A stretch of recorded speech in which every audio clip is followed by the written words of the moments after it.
Go. Okay, so this is a video right now that we're making midway through Maria Cruz's demonstration video. This was not planned, but I saw a need to do this during her season. Let me explain. So if you're watching this now, the video is probably split into 3 parts. The first part will deal with updates to her demonstration video. The second part will be on the Edmonton Oilers, specifically in NHL 99. And the last part, I may recap what my stunt is, rather than, and also go over my new team rosters, which I hope to do with the first Twitch stunt, the 3rd season. We're still working on 2nd season, but when we get done with that, I hope to take these new updated rosters into 3rd season, so that should be the general structure of this video that you're now watching. So let's start out with the first part of this video. So let me cover, we're on. Let me know when you want to face the camera, by the way. So we're covering, well, let me cover first off what a demonstration video is. So I have a stunt, it's called NHL 99. What I do is I play a whole season of NHL 99 in All-Star mode, the greatest difficulty, but not only that, with broadcast angle, which is not the default view, which is up and down. Broadcast is side to side, just like you see it on a television when you're watching an actual hockey game. It's harder to play with like that, but we do it so it emulates an actual hockey game on TV. Also, every game, we put the advantage meter 3 ticks, which is maximum, above us every game. We have a custom team with people who are special in my life. Back in the day, it was neighborhood friends and people like that. It evolved over time. Certain people, online personalities, like through Facebook and such, came into my life. We put them on the team. Recently, it became work people, codenamed while at work, but not anymore, depending on the person. But the most recent development is that it's full of VEGA girls. That's a different subject matter. We'll get to that later. But I like our team the way it is. I want it to stay that way. That's why we're doing part 3 of this. But bottom line, that's the stunt idea. I used to stream for Twitch. I will again, now especially. I'm going to again for the 3rd season, where we go through a whole season, 82 games, and try to win all the end of season awards. The playoff games are 16 games minimum. If you lose games, you play more games, obviously. The playoffs, you go through the playoffs. At the end of season, you try to win all the awards. Okay? So that's what the stunt is about. We'll get into later. There's actually a specific challenge that's harder. There's one award that's harder than all of them. It's a goaltending award. Not relevant right now. We'll get to it later. Bottom line is, what I do from that idea, right? Once in a while, I do what's called a demonstration video. Okay? The stunt is designed so that all the people in my life, the line 1 right wing, who plays next to me on the top line, is reserved for whoever I'm currently in a relationship with, or if it's a demonstration, who wants to see what it would be like if she was the mother of my kids, goddess, all that stuff someday. And I do that, put them in the game as a demonstration. And I do the whole season, make something of it to their goal celebration song, which, by the way, everyone has their own individual goal celebration song, right, when they score. That's what it's all about, sort of like, celebrating people as people. But the line 1 right wing is what we call the goddess position. There have been various people over time. However, the current one is Maria Cruz, who at present is like a kid to me, but, she's still sort of eligible, just it's different, right? We get that. It's just a demonstration, so it don't matter. Okay, so let's go over the history of demonstrations here, because this actually started a long time ago. The first demonstration around 2016, believe it or not, we didn't call it that back then. And it wasn't associated with mother my kid type of thing. No, it was actually for a guy, not joking. Sean White, who is actually a lifer on my team, which means he's never removed, no matter what. Even if a girl comes along and wants to take his place, I invoke the bros before hoes rule. Right? We know that one, right? Bros. Maria's laughing right now. So, Sean White's a lifer. Now, he is not the snowboarder. Here's his story. Let me tell the story. This is actually important to give him an idea of the special people. Sean White, I knew in like 3rd grade, around 4th grade, around about. He was a friend in grade school, all right? I had another friend who I know since 1st grade named Cameron. I'm not going to say his last name because he's not going to want to be outed like this for what he means to me now. His name was Cameron, right? That's a typical best friend name, right? Here's the thing. He was one of 4 kids. They are Mormon, 4 boys. He used to come over to my place to play video games all the time. He liked the escape from his 3 brothers and play video games with me. Right? I didn't question it because I liked having a 2-player. I'm an only child. When I went to his place, I got to be around his boys. Yes, they had fights and stuff like normal kids. He didn't like it. I loved it because I love to be around people. He came to my place to get away from his situation. I went to his place to get away from mine, right? Good, you know, it worked, right? Here's the thing. He came to my place way more than I went to his place. There's a reason for that. My parents tend to think he used me to play video games. I didn't care, right? After a while, I don't want to get into the situation, but later as an adult, I don't want to get into the situation, but he talked to me in a certain situation when he should be there for me about what he really thought of me, and it was bad. When I got out of that situation, Maria, I don't know if I covered this. I'll cover this later in private. He tried to meet with me again. I said, oh no, you had bad things to say when I was at my lowest. You don't get to be here no more. You're not welcome here no more. So he's gone. But the whole time we were in grade school, I pushed Sean aside for Cameron. Big mistake. Why? Here's Sean's situation. He was a poor kid. He had like a younger brother and an older brother. He worked as a miner to help his family get by at a card shop in like Fremont or someplace. They offered me a job, but my mom didn't want me to go. I wanted to take it because it was a neighborhood. They didn't know bad things could happen, right, to kids. It was a big mistake from her, and she regrets it actually. But I didn't care, right? I spent my time doing other shit, right? I was a kid. I didn't care. I thought it was interesting. Bottom line, he was a poor kid. Barely got by, you know. Even if we had to meet, it would be a pain in the ass to go to where he's at, transporting, not knowing if the situation was safe, all that crap. Bottom line, I pushed him aside for Cameron, even though he was a worse friend, and often made fun of Sean, not joking, because he had like a gap between his teeth and shit, talked weird. I didn't care. He was from Massachusetts, Boston, same place. Okay, one of them's a city, one's a state. Fuck it, I don't know geography. He was from like out east. Went to St. Louis, and then came to the West Coast. And so he had an accent, right? Cameron made fun of him. I didn't care because I didn't care about people back then as much as I do now. And so basically, I pushed Sean aside. When Cameron finally was out of my life, I got back to Sean. I apologized so much. I did a massive video playing, his home team is Boston Bruins. I put me and him on the Boston Bruins. Him a defender. Me with Sergei Samsonov to one side and like Anthony Carter or Sean Hines to the right. You know, typical rosters. Played a whole season and all-star game and playoffs. Did the whole thing on video, filled up a whole mini DV tape, 1 hour, 2 minutes, 35 seconds, the max on a mini DV tape of a whole season just for him. So I went deluxe for him as an apology for pushing him aside for Cameron all these years. He's a dude, and that's technically a demonstration video, but I felt so bad I went all out for him. Today, that's like what I would do for a wife, mother of my kids someday, but we didn't call it that back then. I just did it, right? For a dude. A dude. So he got my first demonstration video, right? Then things happened. Jennifer came along. I don't know if she wants me to say her last name. She's on the team. You'll find her out anyways. I did a demonstration video for her, putting her on the right, her 2 kids on the defense. It didn't go well because she's not used to demonstration videos. Jennifer, she apologized actually today for her reaction, like hours ago, through text before I did this very video. We understand each other now. She's back in my life. She goes back and forth between talking to me and not talking to me.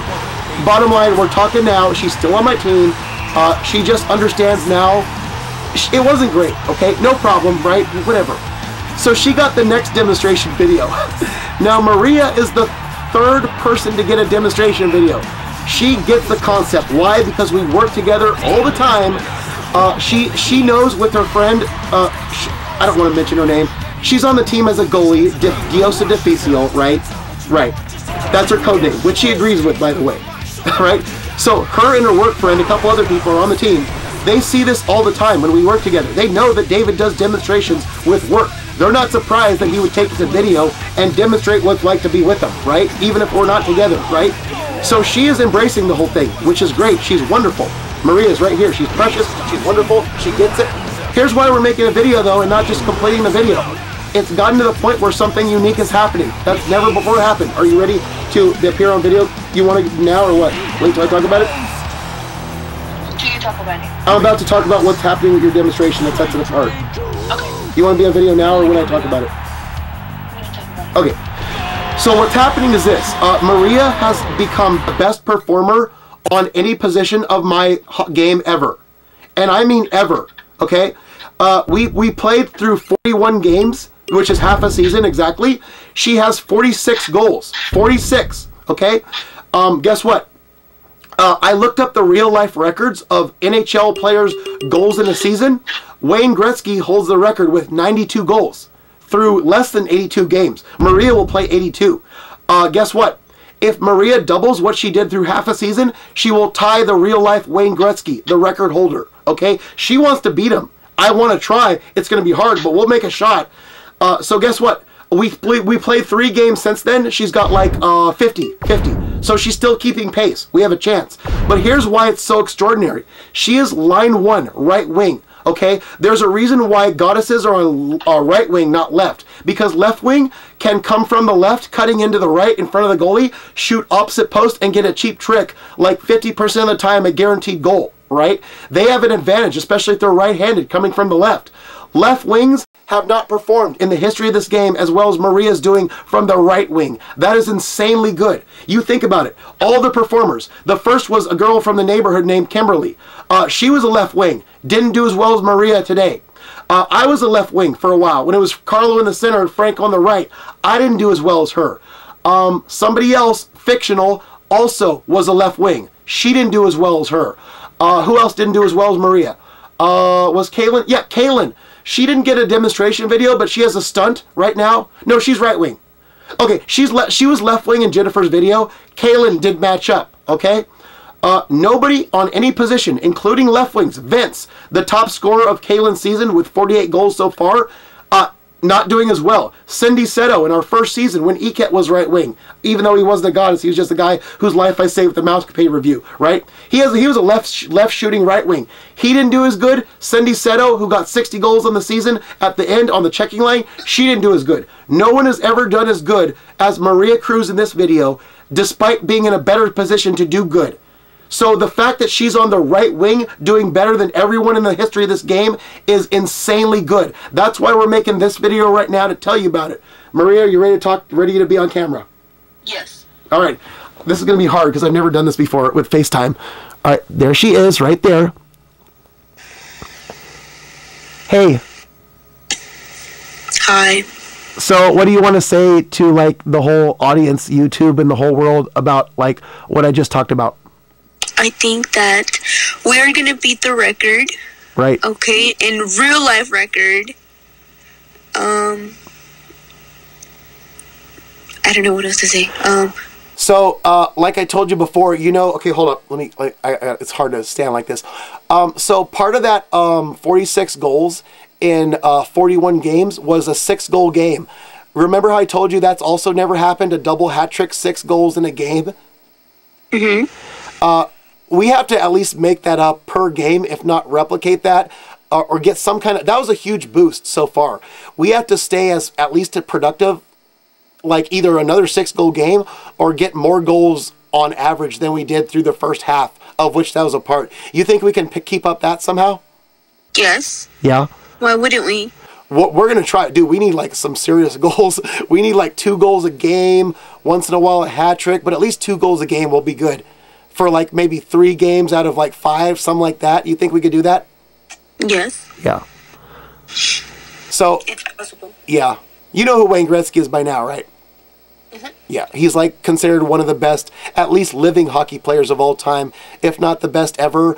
Some of his records probably won't be broken according to sports people like Ricky Henderson, Cal Ripken, those type of people. He's in the category of records that will probably never be broken. You have a chance, at least fictionally, to break his record. What do you think? I think I would feel good if that would happen. I know. It is only fictional. An honor. Yeah. It is only fictional, but still, even a fictional breaking of the record would be something, right? Yes, it would. Because at least you can look back and say, hey, in at least some form, it may be fantasy, not reality, but at least in some form, you beat Wayne Gretzky. Yes. Yeah. All right. So anything else to say before I continue? I'm almost done with I pretty much explained the first part of this video. All that's left is to go over like the next part. What do you think? I think that when it's over, it's gonna be a celebration. Oh yeah, yeah. Do you like? And it's like a life accomplishment, Yeah. even if it's like, you know, not in real life. It Yeah. is an accomplishment. in some way. By the way, do you like your goal song, or do you think that maybe in the future, if I can afford another 1,000, you might want to work with Wildfire to sing you original song? No, I would not like to work with Wildfire. Oh yeah, okay, that's fine. It's okay because I have to save up another 1,000. They're already busy, but like it's possible if you want an original. That's okay though. No, I don't want Wildfire. Okay, so you want to keep your current song forever, basically? Yes. Oh, that's perfect. Okay, I just wasn't sure if you were satisfied with it. Or I would want to change it, but I would have to think of a song I would like to change it to. Do you know like a genre you like rather than country, possibly? Like I don't know what's your favorite type? Rock, rap. What's the deal? Like pop, maybe? Oh, pop. Okay, yeah, that makes sense. Yeah. So now I'm gonna have to ask Wildfire if they know some pop artists that they can refer me to. No, not Wildfire. Yeah, they're country. That's the problem. See, the problem is not just that. It's the fact that, like, country is not typically energetic, so it might be a challenge given the genre to have it. You know what I'm saying, right? Like, country is like telling a story. You know, energetic, you need, like, pop or something, right? That's the problem. Yes. Yeah, that's the main... It makes sense when it's, like, a goal, you know? Yeah, that's the main problem. Yeah, they were willing to, but, like, yeah, no, we're good. We're good as it is. I'm going to cover them, actually, in the third part because they're on the team now. So, yeah. Okay, so if we're good, let me go back. All right. Yeah. Okay. So let me think. Is there anything else? Do you have any ideas of what I could cover before I go on to Edmonton? The second part of this video. How do you feel about beating the record? About you beating the record? About you. You want me to beat a record? No, I said how do you feel? About you beating the record. About you beating the record. Okay, it's your record. You're the one who's actually doing it. Oh, yeah. Okay, I get it as the player, right. It's interesting. Like, I don't know. I'm actually amazed at how I've been able to do this far because, like I said, you're coming from the right side. You're a right-hander. There are some times where if you cut across to the left side and come back the way you came, we're going to get hit by big hitters, right? That's typically what's happened in the past when I try that. There are sometimes we come around the other side of the net, from the left side, that's also, unless it's a power play and they're like passive box, that's difficult. If we're on a team, okay, we'll go over this later, but if we're against a large box or diamond defense on the power play, what we have to do is have the left wing pass around the boards to you, you pick it up, come back around and score. That takes time. It's reliable, but it takes time. So we have to find way, and there's some times where you do interesting stuff, like you'll cut in front of the net and do a backhand, usually going that way, but it's very unreliable. I have to come up with creative stuff. I have to think very creatively. Whenever I see your character on the ice, I have to think very creatively what to do. There's also times, and this is a big challenge, if we are tied in a game or we're one goal up, we have to think about winning the game. More than your goals, because if we have a winning streak. Did you know that? We are actually perfect through 46 games, won every game. Also never happened. So it's a matter of, do you want the record more, or are you okay with the loss? What do you feel on that? The record. The record. Okay. So you're okay with us taking a loss, right? Yeah. That's fine. Now that as long as it beats the record. Yeah, that's good. That's perfect. Then you tell me that, I know. There are times where what I've done is I take a timeout late in the game when I'm pretty sure we won't go to overtime and be tied. If we're up by 1-0, if they score a goal and we go to overtime, we don't have a timeout to work with, we screwed, right? But it's okay if you care about the record more though, right? There's also times where we use our timeout, we still have, your line gets low, like energy-wise, to yellow, or even worse, red. I keep you in there just to score even though you're tired and shit, right? That, again, if you want me to do that, sure, we'll do that instead of win. Tie game, not happened yet. Mostly one goal up, I'm kind of like, eh. If we have two or more, I'm fine, because they score one, no big deal. We're still winning. But if you want me to go all out for you, we fine, right? We got that, right? Yes. Okay, so that now I know what you want. That will help me. Yeah, also, what we need, this is why the checking line is so good. If we have fighters on our bottom lines that you're not on, even when you're resting, if we put out, say, Jennifer's line, she's a fighter, right? There's other people on her line. I have to look at the lines. Hold on. So, based on our lines, we have different fighters on each line. Like, Laurel can fight, Chloe can fight on line 2, they're just not likely. On line 3, Stella can fight, Karen can fight, also little more likely, not as much. Our best line is the 4 horsewomen line, before I changed it around for the new rosters, which is T. Cannon, a fighter on the left, Luchando, the center, also a fighter, and Barnes on the right. All the left, the two this way, everybody except Barnes is a straight up fighter. Barnes can fight, not as often, but all three of those can get into fights. So anytime you're not out there, I'm thinking of going with the checking line, because if we get into a fight and avoid it, we get 5-minute power play, which means you can score more likely. You see what I'm saying? So that's what I'm probably going to end up going with the checking line when you're not out there. If you're not recovered, going with another line, but trying to get into fights so that we are more likely to get a power play. As far as defense, I always have to know when defense 2 is out there, because we have Tysonator on the right, and defense 3 we have White. That's Sean White, who I just covered. Those two are likely to fight from the defense. So if I know, okay, Kelly and Kayla, they will never fight ever. So if I know that they're just out there to be good and shit, right, get passes to you, I can plan for, okay, who is going to be the fighter on defense? Who's on what side? The right. You know, Runner doesn't fight. Angela, I don't think, fights. Just Tysonator or White. So I got to plan this so that if I think the other team has their fighters out there, I can put mine out there and they'll mix it up. You see? Yeah. So that's going to be the strategy from here on out in terms of when you're not playing. I'm going to try to get in a fight so you're more likely to get scored in the power play. You cool with that? Yes. Okay, so... And losses are okay. What? And losses are okay. Yeah, that's perfect. I mean, we don't have to keep winning. Like, that serves no purpose in the demonstration video, right? So, yeah, that's fine. Okay, so, anything else, or can I go on to the Edmonton thing? Yes, go on. Do you want to be here, or do you want to, like, me just do it without you here? I don't know, I'm getting kind of sleepy. Alright, it's up to you. How about this? How about I just put the camera in, like, the corner or something, and you could decide if you want to say something or what? What do I say? I don't know. It's, like, literally not related to your demonstration, just the whole... We already talked about Edmonton and Triangle teams, right? Mm-hmm. So you're just going to hear a repeat of what we already talked about in the car that day. Oh. Yeah, it's just stuff you already know from off camera. Oh. Do you want to be around, or you want to go sleep? I want to go to sleep. Okay. I already heard it. Okay, so good night. But if it's... Okay. Whatever you want. If you want to be around, you're just going to hear a repeat. No, I'll just go to sleep. Okay, alright, so good night then, alright. Oh, get me the certificate. Okay. I still haven't seen right it. now. Okay.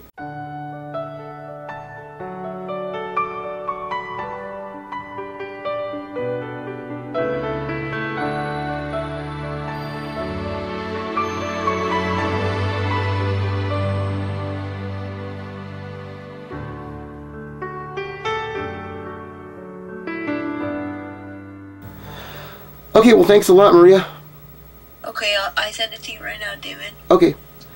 Thank you. Bye. Good night. Bye. Alright, there it is. Alright. How do I hang up? I'm a caveman. What do I do? What do I do? I know, dude. What the holy shit. Okay, we're back. This is the second part of 3 parts of this video. I'm satisfied with the first about 25 minutes. You can see the actual running time on YouTube. That's camera time. So the next part is what I want to do this video for. Now here's what happened. Let me get, where are the, oh, there they are. Okay, so let me show you right away. Kaylin Vega / Wayne. If you're looking at this, pay close attention. Okay? She's one of my Vega girls. They're original. Okay? So check it out. These are the controller packs that originally housed Kaylin's season, which is season 2 of my stunt, right, for Twitch. We have second stunt season right here. I don't know if you can see it. NHL 99 second stunt season, that's 1. NHL 99 second stunt season, that's 2. This is Maria's video. This was originally the 3rd copy of Kaylin's season. We dedicated that to Maria's video. Check it out though. What happened when I, let me see. All right. What happened when I played the games, right? I got to first 41 games. That's where Maria got her 46 goals. We got to 44 games. Okay, we had 1 game and then the All-Star game, right? 1 game and then the All-Star game to go. The 1 game before the All-Star game was against Edmonton, right? Now, y'all don't know this unless you know this game and you do the same thing I do, which is pretty much no one else in the world. Edmonton is the hardest team in the game, by far. Okay, there's a reason for that. We're going to get to that. I'm going to show you why.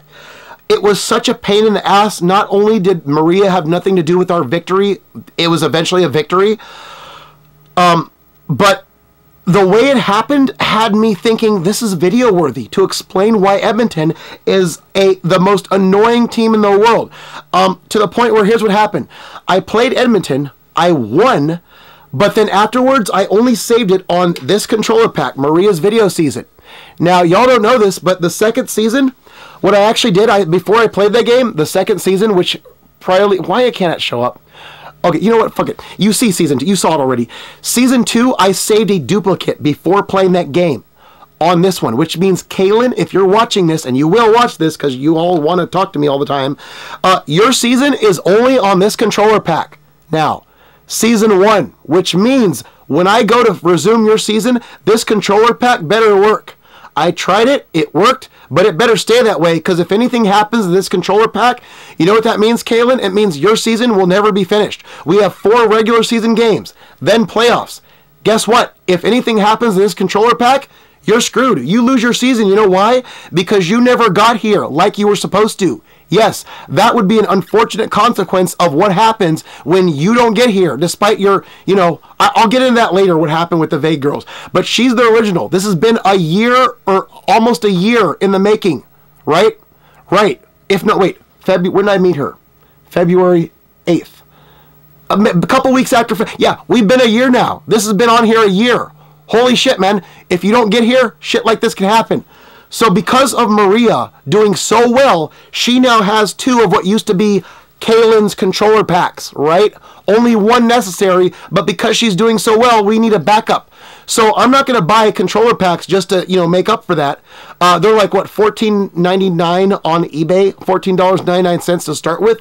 Yeah, I ain't spending that. I'm not spending that because Kaylin won't get here. You don't get here when you promise and have all these delays, shit like this can happen. Maria, sorry, she outperformed everybody. She deserves it. So yeah, I'll let you know that right off the bat. However, here's what, sorry, Kaylin, hey, your fault. Not your fault, your dad's fault, whatever. Put the blame wherever you want, don't care. Bottom line, here's what happened. When I played the Edmonton game, I have it recorded. That was recorded to the first one, the first one, right? I played the All-Star game, but I forgot to record it. I didn't play it, I watched it. It doesn't matter, it doesn't factor into this. So this controller pack has after that game was played, which I will show you soon. This one was not updated. It is before, without playing that game. Okay, so here's what we're going to do. We're going to take advantage of this. I'm going to show you the recording of the game I played. The reason we're making this is because I wish I had audio, right? Audio of me talking to the TV when I played that game, because you would have heard non-stop screaming. You would have seen how agonizing it is to play against Edmonton. I was screaming and being sarcastic to the point where, yeah, hard to hear, but it's actually interesting how this one team infuriates me like no other team in the game, right? Right. We're gonna show you the recording, and I'm gonna show the TV on camera, and I'm gonna instruct you on what's so hard about it. All right. Then once we're done with that, we're gonna fire up this bad boy, and we're gonna replay the Edmonton game with cameras on me, right? Like I should have done the first time. And whatever happens, happens. It may be better. It may be just as bad. We may take a loss. Regardless, we're gonna see what it's like to play them after I tell you what's wrong with them in the first recording, right? So 2 Edmonton games coming up to show you why this team's a piece of shit. By the way, so we're gonna, before we do that though. No, I'm gonna, yeah, let's put in this one, the first stunt season, right? I'm gonna show you on the screen what the problem is, okay, with Edmonton, right? By the way, I want to let you know this, by the way, I have a separate video idea I was gonna come up with a long time ago, never had time. I made a joke on Facebook when the whole VEGA girl situation broke out, after a lot of them had been there. I was not serious about this, but in the dating messenger groups I used to keep up with, right? I made a meme. If I can find this when I get my computer back, I'll show you. A meme that basically says, Edmonton is the most desirable city for a VEGA girl to come from, and for me to do a demonstration for. Or if it works out, to be married to me someday. Why? Because if the team that we play with in this game for stunt is determined by the home team of the goddess, the person in the goddess position, which is line 1 right wing.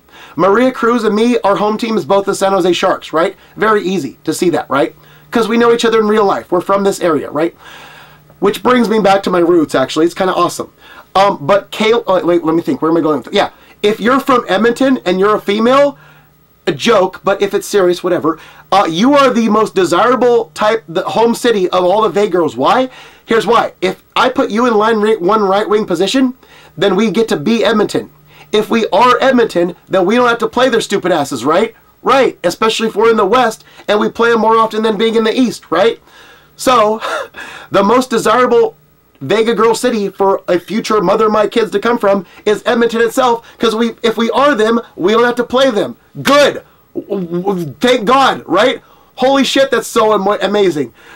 So it's a whole if you can't beat them, join them thing. Yeah. So that's a joke. That's a joke, you know. But every time, and I actually saw this recently for the first time ever, someone on my friends list suggested to me, they're actually older, by looks wise, but they're from Edmonton. I sent them a friend request. I don't know if they'll accept it, but once they accept it, I'll like joke about this, honestly. I love Edmonton girls. Why? Not because of you, because of where you're from, and you get to take a horrible ass team out of my game. That's a unique thing. You'll never get a guy who likes you for that reason, ever. You'll walk the face of this earth looking for another David who likes you because of where you're from, because he takes the worst team in the game out for him if he puts you in the game. You'll never find another guy, as long as you live, who likes you for that reason. Girls watching this. Edmonton. The second team, oh, there's other teams. We'll talk about this later. There's one in particular of interest to Wildfire. Right. Well, that's very interesting. They can already tell if they're watching this what I'm going to say regarding the Dallas Stars. Holy shit. No, that's undesirable. Yeah. Okay, there's desirable and then there's undesirable. That's on the undesirable list. Sorry. Good God. Okay, so we'll cover that later. Bottom line, we're going to go into Edmonton and why they're so bad. Let's fire up the game. And let's explain some shit. First, I'm going to make sure it comes on. Okay. Come on. Okay, we're good. Wait, hold on. It's in the game. Make sure the sound does not come on. Okay, we're good. Checking controller pack. Don't fuck up. Yep, go. Alright, let's go. Alright, load game. Alright, here we go. Alright, let's get the camera over here and we'll explain what's so messed up about the Oilers. Where are we at? Camera. Over here. Oh my God, my controller's in the way. Hold on. Okay. Where are we at? Who is talking to me? I think it was pretty good. Just don't forget to breathe. Ah, thank you. Thanks.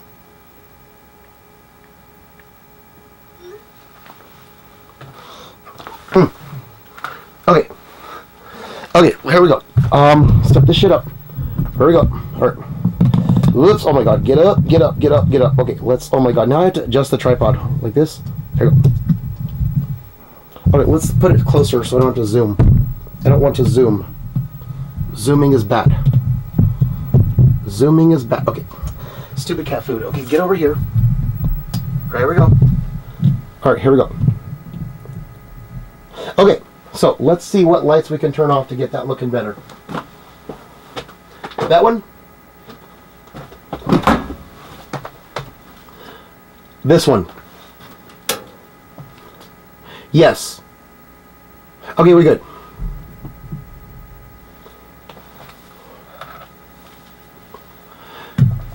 Okay, so here's the screen of what it looks like when you start a game with NHL. Let me show you the calendar right now. Okay, so the Oilers, we already played them. They're this game, okay? This is the one we already played, okay? Let's show you the coaching strategy for the Oilers and explain what's wrong with them. Well, not what's wrong, what's so bad about them. All right, here's Edmonton, okay? Let's bring this over here. Okay, so you see Edmonton, they're what we call a triangle, okay. Their offensive pressure is even, which is like us, or no, we're over here. Even pressure, the way I understand it, it means that when you go into the offensive zone to score, you're the Oilers, okay? What happens is you stay in the offensive zone, take some shots, but at a certain point you retreat, right? Sometimes they'll retreat, not always stay there. Pretty good, not bad. We don't like when they stay on the net like this, because that means if we don't get get by it, get a puck out, we have to hold it for face-off, okay? We want the option of not having to hold it for face-off. So if they're all the way, we have to surprise them with a pass that works. Otherwise, we're taking a face-off. Pisses me off when that happens. So they're not bad that way, right? Can you see my hand right there? Okay. They're not bad that way. Here's how they are bad. Our offensive zone is triangle, okay? Here's what the triangle is. It means one guy is to this side over here, one guy's here, one guy's here. Now what happens is when they get set up in the zone and you're not on them, they will pass the puck around to their guys, make a whole bunch of unnecessary passes, right? And what happens is when you try to defend them, when you press where are we at? The B button, where are we at? Or what is it, the A button? Yeah. When you press I think the A button on defense, it switches to the defender who's most near the guy with the puck. But if they're passing all around like this, your defender is going to be to the guy who just had the puck, not who the puck is going towards. So let's say the center has the puck. You switch, your guy is this. But he just passed it before you press the switch control, so now it's here, right? So let's say you press it again and your guy's here. This guy already got to this guy, right? So every time they pass it, if you switch, you get to the guy who just had the puck, not where the puck is going. So it's a nightmare. Because if these guys are passing around like crazy and you keep pressing the A button to switch, you're going to end up doing one of two things. Either getting to the guy who just had the puck and that's useless, or you're going to switch the controls and you're going to switch to someone who's not even near the puck, who you don't tend to switch to because you're pressing this button all the time and it's annoying as hell. So it's annoying because you never get to, so it's like to try to get to somebody, what you have to do is you have to anticipate who's going to be near the puck carrier once they make a pass, right? Try to get to that guy and take out who's going to get the pass, not who currently has it. It's a nightmare because you have to anticipate who's going to get the damn puck and hit him down and turn over and get out of your zone, which it's hard enough to get the guy who has the puck down, but once you get the puck, if someone else comes on and hits you, they turn it back over, you're still not getting the puck out of the zone. So you have to go through the whole nightmare all over again. It's hella hard. And by the way, you would think it's bad that they make unnecessary passes. No, because look where this guy is, the right wing. If they get, all it takes is one pass to him, one surprise pass to the guy in front of the net, and they'll get a one-timer. And one-timers are more likely to go in the net than any other kind of shot. If they get a one-time pass, you could be switching all around. Oh, they get a shot, one-timer, in the net, you're screwed. So we always, here's the thing. We always know, where are we at? We always know, what the fuck? All right, what's up with the camera? Okay. We always know when we play a triangle team, we're not getting a shutout. We need at least 2 goals to beat a triangle team. Because if we get 1 goal, they're probably going to get 1 themselves, and that's a tie. Okay, that'll take us to overtime. But hardly ever, if not never, will you ever get a 1-0 victory against a triangle team. Even other teams not as bad like this, like the Carolina Hurricanes, the San Jose Sharks, the Vancouver Canucks, even if they're low in the standings, like the Canucks actually often are because they fight a lot and take penalties, you're still getting scored upon at least 1 time. Probably, unless you get into like 2 fights and take them out for 10 minutes out of 15 minutes. You're probably going to get scored on by every triangle team. So even the ones at the bottom of the standings, you think you could play your Jennings goaltender? No, put in your Vezina goaltender because you're going to get scored on. Holy shit, it's hard. And Edmonton is the worst. Okay, so again, and then power play, we got like shooting, which just means this is what ours is like. You got a guy here, a guy here, a guy here. You take shots, right? They just go in and take shots. Usually you can stop them. Like we like to bring the center in front and go like this and pass to the center for a one-timer. But they could do that, but they don't have to. Oh, by the way, to go back to the triangle, the best way to prevent this from happening is to stop them high in the zone before they get to this formation. If you don't stop them at the neutral ice, you screwed. You screwed. Which is why you got to have a good defense. Fast defense that will hit them down and turn the puck over. Because if you don't stop them here and it gets this deep, you may as well look for the guy they're going to pass to. Forget the puck carrier. Go to the guy they're going to pass to. Otherwise, you screwed. So, yeah, hit them high in the zone or you screwed. And you got to worry about this, is the strategy, right? Pressure defense. Now, I don't know what defensive pressure is because it don't make sense that it's like on net. Like maybe it's the offensive pressure from the defense on net. Maybe not. It's kind of weird. I don't know for sure what defensive pressure is, all right? But if it's the same, no big deal, right? Maybe it's how much you get back in the zone after you're on net, but I don't know. It's kind of weird. Their defensive zone is a combination. That's what you do when you're a talented team. You just want to be anywhere on the ice and see what your talented guys do, right? We're like that too. They're like that too. Combination. And here's the thing. You'll see in this game, for whatever reason, this is not the worst defense. Well, it maybe is. Wait, let me see what else is there. That's the worst. Man-to-man. Okay, box plus 1 for a funnel. We're funnel offense. Box plus 1 is supposed to be hard. I don't see it often. Depends on which team. So aside from box +1, this is not too bad. Man-to-man can be bad, but the way the Oilers play us, oh, you'll see how they make this bad. They are also bad defensively. They don't have to be. This is not bad on paper, but the way they play us, they stick us everywhere we go. We can't move an inch on the ice without a stick in our back. You'll see when we show the recording how that works. Penalty kill is the worst. Diamond. Diamond sucks. Here's why. If you have the puck and they're like this, you try to come in the zone. If you try to go through the center, you're going to get hit high, right? If you come this way, these two guys will collide and hit you in the middle, right? Obviously, you don't do that. But if you try to go around them, this guy will come at you. If they touch you one time, you're down. It's called one-touch checking. It doesn't always happen, but diamond teams, especially Oilers, like to do that a lot. It's hard. So if you try to go here, you're screwed. You try to go here, you're screwed. The only way to beat a diamond team reliably, at least, is to pass the puck, dump the puck around, have it come to the boards, confuse them momentarily. Your other wing picks up the puck and either comes on net for a shot, tries to look for a one-timer and your guy has to be here, or that can happen. Or with Maria, we come around and we try to do the trick from the side. So you got one of three options, depends on what happens when you pick up the puck, but you have to momentarily confuse them to get a shot on net, which means you waste time. You know what I'm saying? The large box is also like that. Here's, wait, combination, no, that's ours. Passive box is the easiest. Large box is also like that, but not as bad. Because with large box, you can come in the middle, maybe. Right? It's still worthwhile to go around, but you can maybe come in the middle because they're spread out. But that's the second worst. But the worst, by far, diamond. We hate diamond, and the Oilers really play this up, the bad part of diamond. So you'll see that too. Wait, yeah, in the end. So that's why the Oilers suck. They are the worst team to play in the... Let me explain something. These people are the Stanley Cup champions, okay? No other team is formidable as these guys. Every time we play them, we go in against the contenders. Now, it's weird because when you're doing a simulated season, they never win the cup. You'll never get a season, at least in my experience, where the Oilers in all simulation win the Stanley Cup. I've gone the Coyotes, one time the Ducks. There's been some low teams that win the cup. I just can't remember them right now. One time, I think the Sharks on simulation, it was weird.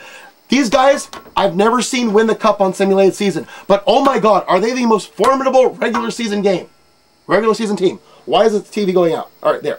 They are the most formidable regular season team. They are like the Stanley Cup champions every time. They are like the 1980 Russians, the Miracle on Ice. They're the Russians. They're the Stanley Cup champion. They're the destined winners. Not because they're good, but because they frustrate the hell out of me. And it's hard to play. so that's what this video is about. Holy shit. Continue with that same. So with that being said, we're going to turn the game off and we're going to go over the game. We're going to show you the pre-recorded footage of what it's like to play. And we're going to have some commentary. All right? Here we go. All right, let's hope this fires up. Good. All right, how are we doing? Okay, where's the volume control? There it is. Okay, we're good. Now, we're about to play the game. Actually, I'm going to pause it right there so you can see where we're at. Pause it. Pause it. Okay, so as you can see, every single game, I wanted to make this point earlier. Every single game is like this, okay? I'm not, by the way, these tapes are being recorded over. We're actually recording over tape 1 and 2 because I already logged and captured those. I'm not going to save the record so you know I'm not cheating, right? The advantage meter, you see this? We are the Sharks, right? The Sharks. Every single game we play, the opponent, we put one, well, it's already on 1. We put tick number 2 and 3, maximum, against us, okay? That means, what that means is that every game, the opponent is faster, more accurate. Every stat they have, well, we believe, every stat they have, although if you look at the opponent stats, most players except for the All-Stars, the super-duper All-Stars, have lower than average, meaning your edit players are a little better, right? But every player, when you put this up, their stats increase beyond your capabilities as an edited player. And the All-Stars in every game are super-duper All-Stars, right? So that's what this does, even though on normal setting, you're better edited-wise than the normal players. This makes up for it, if not more so. So this is our every game. Every game, we set the advantage meter against us, no matter who we're playing. This time just happens to be at home, Edmonton Oilers. They're already a horrifying team to play against. Put them on advantage, that little passing shit they do, oh my God, it's super duper ooper. You'll see. So that being said, here we go.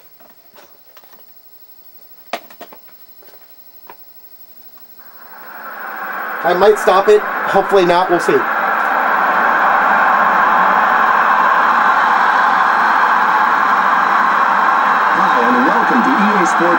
season game. That's Maria's friend. Bill Clement. And that's Bob Asenza. Now, he's a regular goalie. He's not too big of a dude in the goaltending world, but oh boy, try to score against him, against this team. Watch what happens. Come on, everyone. Okay, so they won the opening faceoff. Kelly took over. Now, see how he gets immediately hit? So they're immediately hitting us and coming on net. That check didn't work. Now they're passing. The check didn't work. Now they're passing. And look at that one-timer. No one was covering him. So we have to hold it. They won a face-off, got in the zone. No one was covering the one-timer in front of the net. They got one off, could have scored, they just didn't. You see? You see how easy it is? Watch this face-off. See who wins it. Again, they won it. They passed it to their guy in front of the net. Our goalie just happened to get it first. Now look, turnover immediately. Look, now on the replay, our guy had it in the crease. They could have hit him and scored, right? Look at Smith. Smith is cold. Everyone else fine. He's the guy they'll go to for a one-timer off the face-off, if in this circle. Third face-off. Who wins it? Okay, we got it. Now we're behind the net. We got to pass it right now. We don't know where they are. Oh, they right there. They right there. Now we had to catch up. Here's our guy. This is the checking line, by the way. We're trying to get them in a fight. One time, they got taken. Now we're racing for the puck. We got it. Now we have no options. We're trying to get it back up. Pass it to the guy. Oh, they intercepted. Now they're coming back. This is neutral zone play. Here they go. You take on the passer. See? So we knew to take out the passer, not the puck carrier. But even then, they still got a shot off. They still got the shot off.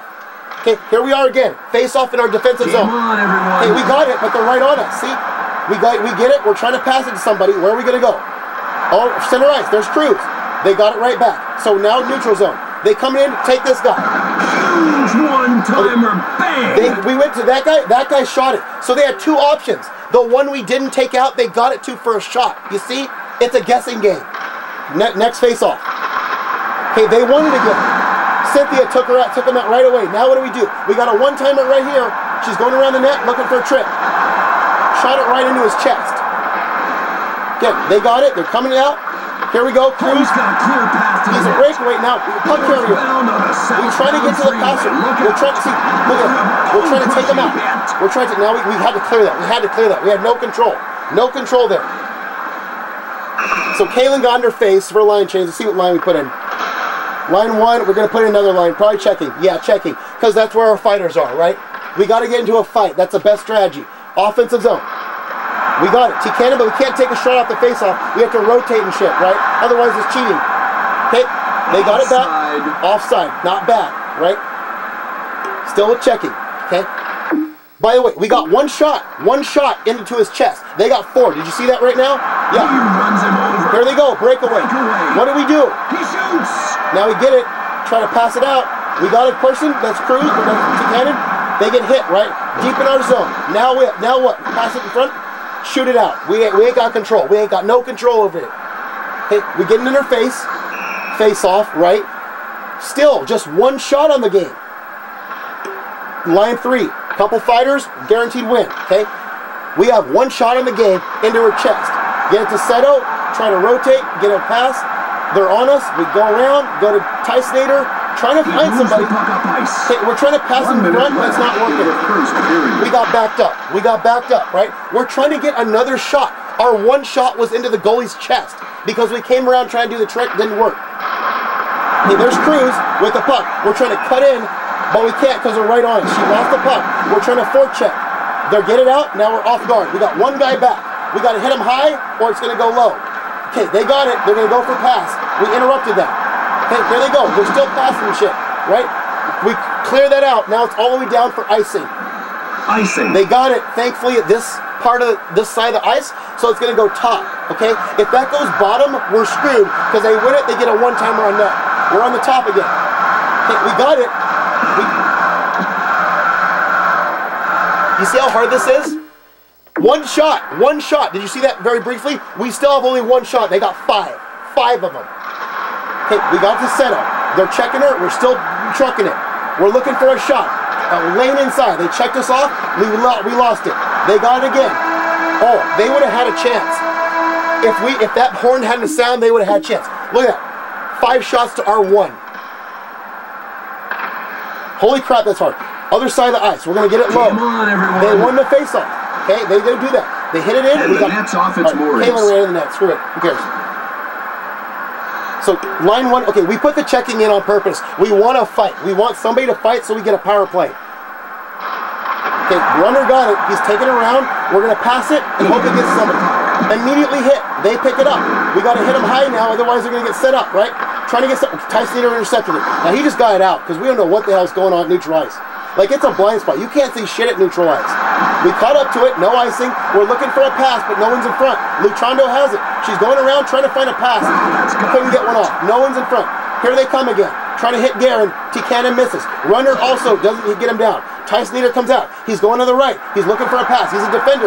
He's got no chance but to take a shot. That takes one defense out. We got Teresa back. She's off it. They shot on net. Could have went through because sometimes they do that. Okay, oh, look at that pass. No one, look, it just bounces off if they're too close. Here comes runner, they intercept. We hit them high, we come back, we try to do something. Have to hit it down, that's icing. Again, we can't get into the zone. We can't find a way in for a clean shot. Now, we're in our defensive zone, we're putting in line 3 to say, okay, win a face-off. Even though Cruz line is healthy, right? Here's a face-off win, watch out. The puck is dropped. We get to Cynthia, she's coming around, gonna pass. He steals We get it, but we get hit right away. Stella picks it up. She's got a chance, but what does she do? Trying to find someone to pass it to for a one-timer. She gets hit. We try to hit it back. We can't get it. They come up with it. There they come. We hit them high. That's what you do. You hit them high, but somehow they still get it. Now they're getting set up. Guy in front, we try to hit him. He doesn't go down. Other guy. Hey, that puck's out of play. Dude, two hits didn't get him down. 2 hits did not get him down. Okay? Still, are we still looking for a second shot? Maybe third? Defensive zone face-off. Kaylin has it. She's not a hitter, but she can take it out. Gets it to Vega. Vega passes it. We're offside. Fine. We'll deal with that. Cruz is lining again. See? This is very hard. Trying to get some chances, let alone a goal. Okay? We get it to them. They hit this. We're off guard now because we only got one guy back. There's Mia. Hit didn't make it. Hit didn't make it. Another guy. Our goalie ended up with it. 2 checks didn't hit him down. Here comes Kayla. Pass it up to Kayla. Kayla's coming in. She's cutting in. She scores. Okay? So that's the trick, the lateral trick. That's cutting in the lateral trick from the other side. See how he goes in and shoots off the post? That's the trick. Here's the thing. When you're on that camera angle going to the right, you're coming from the top. You can't see the open net. You have to shoot having faith. You have to have faith that you're going to go off the post not knowing. So that's the hard way to do the trick, not the easy way. Okay? The easy way is going this way and doing it. That's the hard way of doing the trick. Not guaranteed. So we're lucky to get that goal. Lucky. Very lucky to get that goal. Okay? Now, 1-0. Like I said, you're not going to shut these guys out. It's not going to happen. They're going to score. You just have to get another one in case, right? That's what we're doing. We're trying to get one more for insurance so that when they score, we still beam them. Okay? Watch. Okay, let's see how it goes. Okay, line 1 is tired. We're going to go to what? 3. Okay. Okay, we're in a zone. We got line 3. Let's see what happens. The puck is dropped. Okay, get to Barnes. Do some stuff, right? Can't shoot it right away. Looking for the pass. There's a one-timer, but hey, it didn't go, right? Too bad, but hey, wide open. You can't do shit about that. Okay, here comes runner in our zone. He's going to look for a pass. Gets it to Seto. Having trouble, gets the boards. Runner gets it back. Gets it to Stella. One person back. Okay, we turned her over. Whatever. Okay, we're going to hold that shit. Yeah, 18 seconds left. We just got to get away from us. We just got to get away from us. Checking line goes in. Maybe we'll get a fight and carry over to the next period. You know? Okay, defensive zone. They won it, so they can score if they win it right away. See how they're passing around shit? That guy's too close to our net. 8 seconds left. We just got to get it out away from us. T-Cannon has a chance, but she getting tied up, right? If they tie us up with the stick, anything we do not going to work, right? 4 shots, they got 8. That's double. Okay? If they tie us up with the stick, whatever we do won't work. A shot won't work. A pass will go all bonkers. So we're getting to Kelly. We're trying to score. Get it to Kayla. We're trying to cut in, but they're on a stick in their back, right? Always a stick in the back, right? Okay, we're trying to turn around. Kelly misses it. Kayla misses it. 2 misses, and they get a shot on net. So we just happened to avoid the puck somehow. Multiple guys just didn't pick up the puck. It's weird. That'll happen sometimes. You'll be caught off guard, and they just get a shot, right? Dangerous. Hey, there's a face-off land. They take out Tyson. Come around. but we ain't set up. We're faced the other way. We have to shoot it down. Risk and icy. Teresa's in our face. Great, great. There we go. Okay, line one. We're in the offensive zone. Cruz is out there. Let's see what we do, all right? Okay, face off to Kaylin. She's going to come around and look for a chance. People in front, nowhere to go, nowhere to pass to. A pass goes errant, right? They come the other way, okay? They're shooting it in. We got to retrieve it. Cynthia picks it up. Now she got to get out of there. She's going to pass it to Kaylin, wide open. Here she comes for a chance, but they're in front, see? They intercepted that cut-in. She could have gone for a shot opposite post, but they got there and disrupted it. So that didn't work, you see? Okay, here we go. We're going to Cruz, who's going to look for a shot. She's trying to cut in and goes wide. Here she comes again. That was an error pass. Not supposed to go back, but you can't control it sometimes. Here they come. White misses him. White just missed that check. Offside, thank God. Whenever they miss a check, he tricked us. Like the dude did some unexpected. Where were you going to hit him? Missed him. That was a whiff. Okay, here we go. T. Cannon's got out the face-off. Having some trouble making it in the zone. Here she comes, trying to cut in. There they are. Stick in the back. See? Stick in the back. She still got it. Looking for a pass. No. It bounced off of them. Now someone else got it. Now we got to hit them high. Not working. They dump it in. We got to retrieve it. Here we go. Goalie got it. What's he going to do? Okay, he's kidding out. There's the Cannon. She tries to turn around. Can't do shit. She has to throw it down. Can't do shit. When they're turned around, not that way, they can't do shit. Here we go again. She's got it again. She's going to cut across. But look at that. They disrupted her when she would have shot. So she had to shoot from a non-optimal position. Now, line one, right wing. Here we go. Here we go. Offensive zone. Cruz is out there. Back to defense. Tyson hands it off to Vega. Vega looks for an opportunity. He's got a stick in the back again. They turn it over because it's stick in the back. Cruz to Cannon or Kaylin. Here comes Kaylin. Intercepted. You see? Here comes Garen. Back. We hit him, but we're still going back and forth. He gets choked. Offside. So even when you're in the neutral zone, you ain't know it's going to happen. You could go back and forth with hits. What are we doing? Oh, we take our timeout so we get Cruz back out there. So we're taking a risky timeout. 1 minute left. One goal up. Or yeah, 1.5 minutes left. One goal up. Trying to get Cruz a goal. Cruz is in there. She's trying to be the hero. Cutting across, shoots it, but that's, we couldn't do it. Coming back, runner, misses. Pass, misses. They're set up. Watch this. We're trying to hit them. We're not turned over. There it goes, you see? So we hit them, but they still got the puck. Because when you switch, you're going to hit whoever has the puck, not who it's going to. Wide open guy, boom, one-timer hit it. Kids, there's going to be a now, thankfully, we got into a fight, right? Me and Garen. Now, this is standard operating procedure. We get into a fight, we let them swing, we don't do shit. We avoid until they get penalized and we don't. That's the best chance we have to score, and if not, at the very least, you get 5 minutes, they don't score. As long as you don't be stupid and allow shorthanders, pretty much guaranteed. That's the concept on fights. Yes, we have fighters, but we don't do it if we can get a power play, right? So that's why we need fighters on the team, also lady being candidates, a mix of both. Because this is what the fighters do, okay? This is actually going to win us the game in the end. Spoiler. But yeah, if not for this, we'd be screwed. We'd be going tie game, overtime, who knows what happens. Okay. Edmonton penalty to number 9. 5 minutes for fighting. Okay, so he's in the box. Okay, line 1 is where Cruz is at. We're putting her out there, hopefully to be the hero. Do we want to go up there and risk a face-off loss, or do we want to take the sure bet here or here? Okay, we took a sure bet with Chloe. You see, we can't. She dumps it around. Cruz picks it up. Like I said, she comes in front, tries to shoot it, but that's not optimal. Optimal is going back around and in front. We had to go non-optimal because we don't know if we're going to get that puck back if she gets hit, right? Right.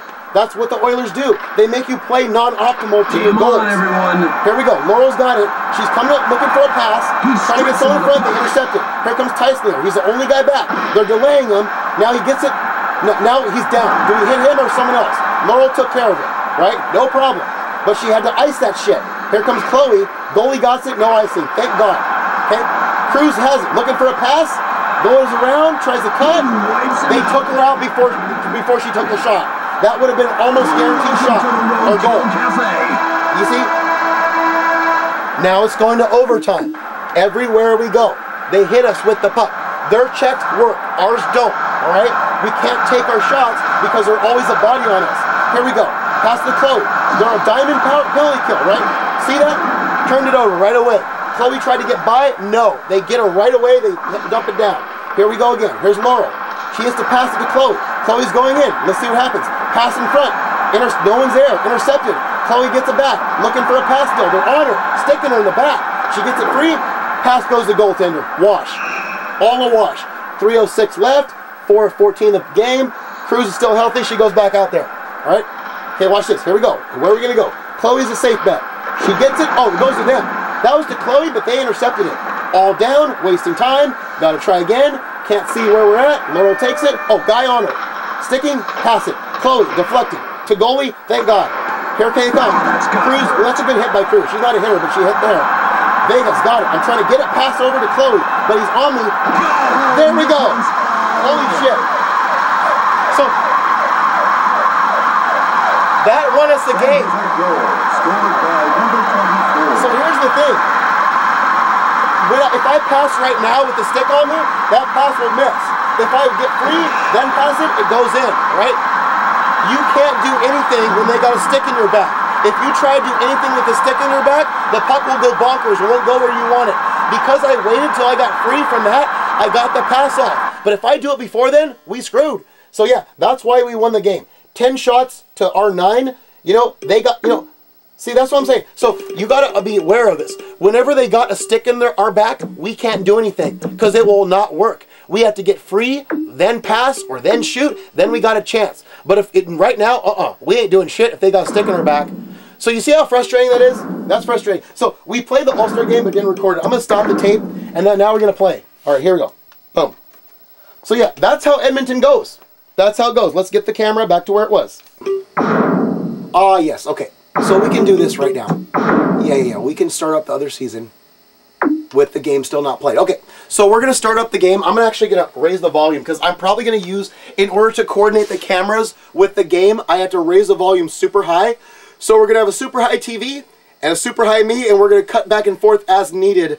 But we're going to use the natural volume, the one that you're hearing on the tape, so they're coordinated because we don't have a visual cue. So we're going to do this. We're going to press record, and we're going to play the game. Start up with the backup tape, the one that does not have the game played yet on it. It better start up, otherwise we screwed. And we're going to do an exhibition, but I don't think so. Yeah, that's Sports. Good. All right. It's in the game. That's perfect. Perfect volume. Yes. No music, which means it works. The controller pack is recognized. And we're good. Okay, so, controller pack. What's your problem? So, oh, the TV just went out. Like, it went to black because of the cord. I thought the controller pack fucked up. What a shocker. Hey, Kaylin, if you're watching this, that's why we put Maria's season on 2 tapes. So, 2 controller packs. So if something happens, you lose, not her. She's here. You didn't get here in a year. Shit like this could happen. It was a fake. It didn't actually happen. Load game. We're making sure Maria gets her season between the 2 of you. Yeah. Sorry. Okay, so as you can see on the screen, Edmonton has not yet been played. We have, let's see, New Jersey we just played. Standings. The standings are 44 games, 44 wins. Maria doesn't care about wins, so we know that. You know what I need to do? No, I'm going to keep the light on. It has a glare on there, but let's go over the stats. Roster stats. Maria has 50 goals in 44 games. This is game 45. Yeah, you can see them right there. The leaders. The leader. She is absolutely the leader, right? The leader. All of our team members down to, who's the first Claude Lemieux of the Colorado Avalanche? Is it? Wow. We pushed it down to where Claude Lemieux. Okay, a couple guys trickling in. But yeah, this will happen. Our guys will take over. If we weren't focusing on Maria, all our guys would be on the top, what, 18 spots or some shit? Maybe one exception? Yeah. So, again, Edmonton, coaching strategy. Let's check them out. Boom. Evil triangle. Shooting like us. Hyped up defensive zone, just like us, but worse, with sticky sticks in the back. Evil penalty kill. Holy shit. Let's try it. There's the matchup. Sharks, manual, let's go. All right. Here we go. She wants us to play to get her goals, not to win. So we have permission. We're going to see what happens. Holy shit. Oh, Dios Difícil is cold. All right. That's fine. Our goalie's a little cold, A little harder, but we'll see. All right, let's get Cruz in there. All right, let's get it to defense first, and we'll pass it. They dropped the puck. Kelly's got it. Get rid of it. Goes offside. That's fine. We had a guy on us. The pass wasn't going to go through. That's fine. Okay, I'm hot. That's good. Any no, I'm just the only hot person. Okay, so our goalie is cold. I'm hot. That's it. Okay, let's get it to Cruz and see if she can go in. Game on, everyone. Got it. What? Strips him of the puck. Nope. Got it right. Got her in there. Okay, what? Boom. Got it. Right to Kayla. She's going in. She's a defender. She's got a chance. She got a chance. Get off me. See, they stopped it. They stopped. They got bodies on. Look out. Now we got to get over to the passing guy. They're holding up Cruz. They held up Cruz to get back. Now she's got it again. She's in the zone, but we can't, like, sustain this. We cannot sustain that kind of, oh my God. They got to pass up, but our guys are not back. Kayla's not back. They had a chance. We got to hold this shit. Get up. Get up. So, our guys were too far in the offensive zone. Only Kayla was back. She fell behind. Our line's tired. We're going to put it Jen. If Jen gets in a fight, good. That's what we hope for. Okay? So let's get this out of the zone first. Okay, whoa! They on us too quickly. That was way too quick. Now we're on the boards. Jen's got it. Go in. Go in. Don't stick us. Don't stick us. Get free. And shit. See, shit. They got a body on us again. Again, with the bodies. Shit, man. Get over. Teresa. Oh my God. Teresa. Fucking. Stop. Stop. Oh, got it. T-Can has got. Oh, she had a shot. She had the trick shot, but it was too close. We didn't get to cut in front like we usually do. Chance, though. We got a chance. A damn good one. Let's get it to Jen again. Jen, take it around. Get free. She's got a stick in her back. This is bad. Now we got to get a pass off or something. Lost the puck. Lucian, God damn it. Get over. Get over. Get over. T-Cannon, don't get it. Don't lose it. Okay, that's a one-time. Freeze it. Freeze it. Get in the face. All right. We're good. Okay, Cruz is healthy again. Let's get her in there. She wants goals. Let's get her some. Okay, let's go to Kaylin and see if we can pass it. All right, she's got it. Now, let's get rid of it somehow. Ah, fuck. I tried to go for me to pass. We got one guy back. Okay, get her out. Shit. Okay, Cynthia, get it pass. Pass off. Oh, no, that went to... Go! Oh, my God. And then they got a goal. That would happen because basically what happened, they passed it to a guy in front of the net, but it went between the goalie and the post and squeezed through.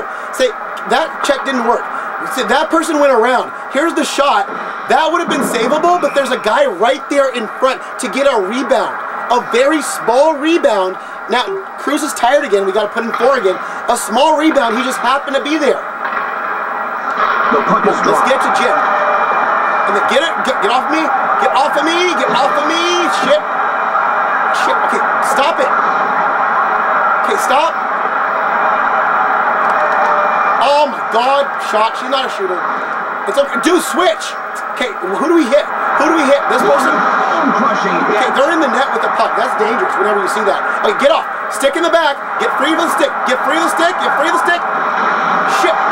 Shit. Shoot it. The goalie's down. Okay, get back. Get back. Who do we hit now? Right, this person? Right there. Wait, wrong person, right? You see how that worked? We hit the wrong person. Oh, Teresa got it. No! Okay, get it. That's a good hit by Kelly. She's not a hitter, but she did it there. Holy shit! The line was changing right there. Get it. No, they got it right back. You can't do that.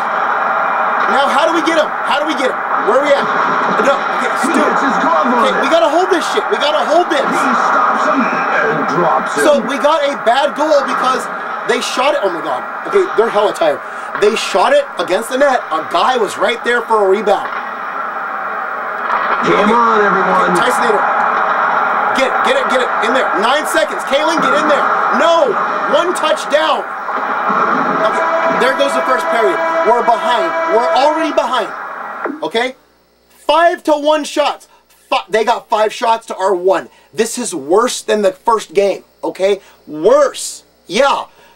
Who shot that one? Somebody shot early on. Yeah, that can't happen. No. Let's get Cruz in there. She wants goals. Let's do it. No, they lost it. Okay, we lost the face-off. Okay, now we gotta retrieve it. Let's go. What the fuck? Why are they right there? Oh, they're gonna get it? No, no, oh. Okay, she got it. Go. Get off. Stop. Get offside. Get onside again. Oh, god damn. Stop. Okay, dude. Dude. Okay, dude. Stop. Clear it. Oh my god. Couldn't clear it. Okay. Here we now, go. Oh, good. Fight. This is good. We'll get a power play out of this. We'll get a power play. This is good. Why? Oh, why is it on the screen? Hey, why is that on the screen? Okay, if I press it accidentally, that was unintentional. Swear to God. As long as it's not a punch. If it's a punch, we'd screw. Right? Swear to God, man. See, I don't want to even press a button, because if I press a button and it registers a punch, we get screwed. We fight, technically. I can't do that. I can't press the button. Okay, that's never happened, actually. Stop. Dude, I can't see my health bar. Because that's there, I can't see my health bar. Oh my god. Okay, I can't see the fight now. Oh, they dropped me. They dropped me. Let's see the penalty. Edmonton penalty to number 12. Right. 5 minutes there we go. for fighting. All right, that's the lines it's supposed to be.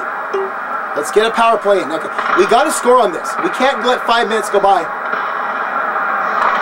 Okay, there we go. Cruz, take it in. Okay, here we go. Here we go. Oh my god.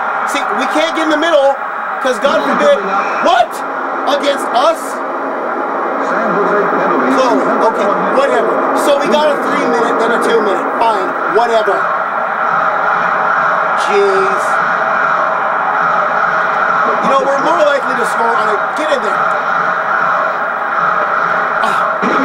Can you not? What? Okay, pass didn't go through because they had a man on us, you see?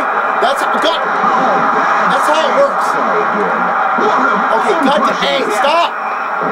See, if we have a man on us and we try to pass, it goes haywire. That's how it works. That's why that happened. Okay, come on, White. Come on, Sean. Come, dude, get off of me. Okay, yeah, see? Right there. Now watch this. Okay, pass. Didn't work. Cynthia, take it. Got it. Yes. Dude, Cynthia. She better be at this too. She better stick around now. Yeah. Nice. Who thought that would happen?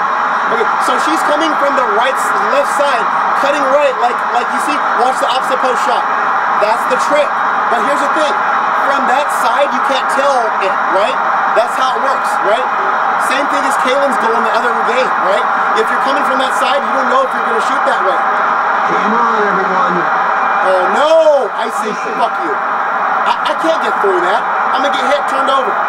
Okay, let's do it again, man. They dropped it. Okay, go. But I can't take a risk of being hit and they get a turnover. Because then if they come rush, He steals the puck. Dude! Where is everybody? Hey, okay, get it? No, can you like seriously get it out? One-timer. Cynthia, get it out. Okay, we had to ice it because we have no control. Okay, let's go. Where are we at? All right, where are we at? Okay, dude, can you like not waste your... Whoa! Bunch of people not doing shit. The penalized players. Okay, now we have a power play. One guy more. Here we go. No. Okay, whoa, White. Here we go, White. Oh, what? Get it, shoot it. He's down. God, goalie's down. We couldn't shoot it because we didn't get on it. Okay, White, gonna send it around, retrieve it. Okay, Chloe, look for the pass. Okay, stop. Get in their face. Okay, 157. We got to get a go-ahead goal. A go-ahead. Cruz is out there. Let's get it to her. Let's see what we can do. The puck is dropped. Okay, what's up? Why they turn it over, dude? Okay, now the goalie's in out of the net. Now we gotta pass to somebody. Why are you down there? Get up. Get up. Okay. Stop. Dude! See, one touch hitting. Look out. Got it. Vega to Chloe. There we go. Tysonator, Vega, Chloe. Boom, boom, boom. See, you gotta look for a one-time pass. When they're not on you, sticking you in the back, look at this. Watch this. Go to the side, they got a stick, look for the pass, Chloe's in front, wide open, boom. If they're on us, we can't do that. If they're on them, we can't do that. You got to find a way. Now, 33 seconds. Okay, we're going to put Cruz out there even though she's tired. She wants to be out there for goals. Let's try to get her one. Okay? Let's go. Okay, here we go. Here we go. Here we go. What's up? What's up? What's up? What's up? Stop off of me. On the seat. They took it. They took it away. Now they're tired. They're coming back the other way. Okay, Laurel missed the check. Can't do that shit. Oh, he got his glove. Can't do that shit. See, they got to check. Now we got to face off because the person's too close. The defender was way too close. 7 seconds, we ain't getting shit. Let's just clear it. Clear it. Go. Clear it. Get it out. See, if the defender is too close to our goalie, we can't do anything with it. So we have to hold it, even if they're wide open. You see, 6-6, not bad. One more period. We got to survive. No goals. No normal goals. We might have a power play. Yes, we do. Let's try to make use of it right away. Let's find Cruz on the other side. Okay, go. Okay, go. Okay, dude, dump it in. Find Cruz. Where's she at? Where's she at? Go here, and then blow ya. Nope. Nope. It's in the air. Oh, no. Okay, our guys are being taken out. Here we go. Chloe, boom. Yes! Yes, second of the game. So we didn't get Cruz scoring, but we got somebody scoring. Now we have insurance. One more goal won't break us against. We can try to put Cruz in more. Okay, see. There's a hit right there. Here comes Chloe. That's the trick. There we go. Right. Okay. I don't know how much more of the power play we got, but we're putting Cruz in. So again, we're not going to get it to Cruz. We're going to get low, dump it around. Okay. They want it. Nope. Okay. Nope. Stay in the net, goalie. Goalie. You got too many guys around you. You don't need to do that. Okay. Get it away. Okay. Nope. No. Ugh. Okay. Let's do this. Let's do this shit. Where are we at? Okay. Penalty's over. Now we got to find Cruz if she's there. Okay, Tyson Nader, go low. There she is. Go around. No, they took her out. You see? Okay, get in their face. Get in the face. Get in his face. Right. They took her out. No big deal. Power play's over. Line 1 is healthy enough. Okay, we can get her out there still. But we're not going to. Wait, should we go to her? No, let's go to down. Okay, let's look for a pass. Kaylin. Right, here we go. Where are we at? I see her. I see her. Yes! There we go! 14:43. Hey!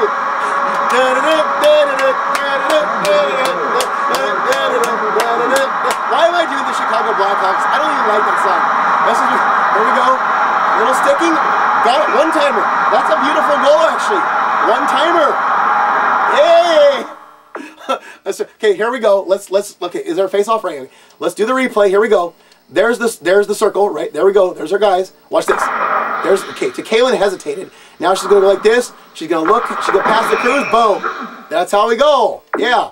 Okay, let's go back to the face. This is all for the video. Check it. Here we go. Boom. Here we go. Here we go. And looking for the pass. Boom.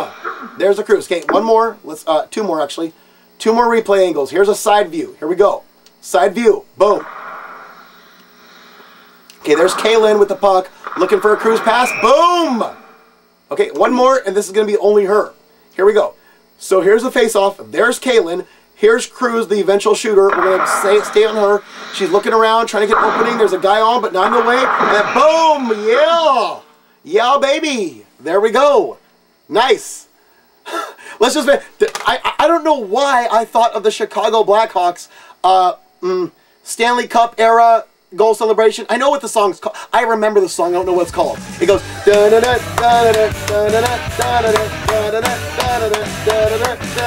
I used to hate that song. I hated that song because people tried to sing to it, but it wouldn't work, and they acted like idiots. They looked like idiots trying. I hated that, but that's the first thing that comes to mind. Who cares? Okay, let's get her some more. Let's get her some more goals. Okay, let's do our same thing. Down low, look for a pass. Right, there we go. Down low. Okay, guys, hold up. Go, go, go, go. Okay, whoa. Okay, no, Bill Guerin. Okay, hey, hey, hey. Take, hey, dude, switch it. Okay, no. Okay, you can stop that. Where are we at? Oh, stop it. Okay, another fight. That's fine. I'll take it. I'll take 2 fights. That means power play the rest of the game. We can score some power play goals.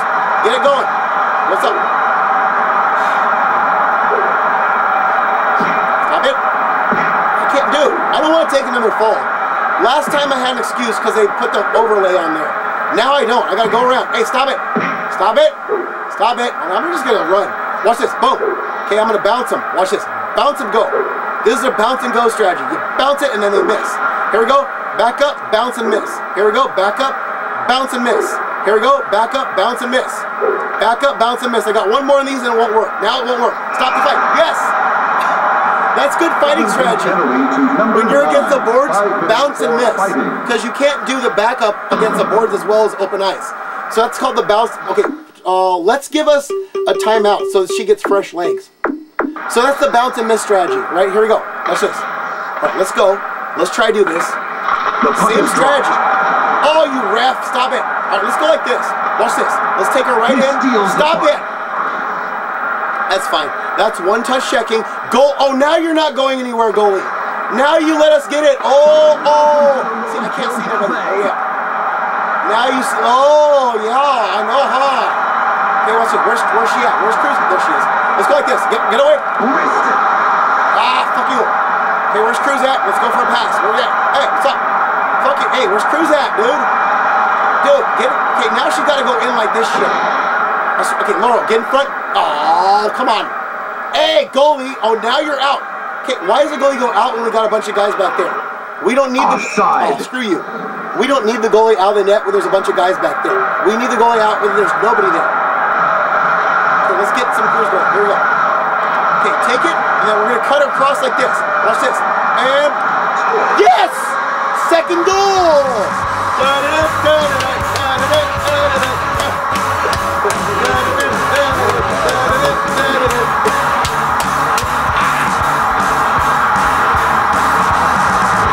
That's nice. Dude, let's get her a hat trick.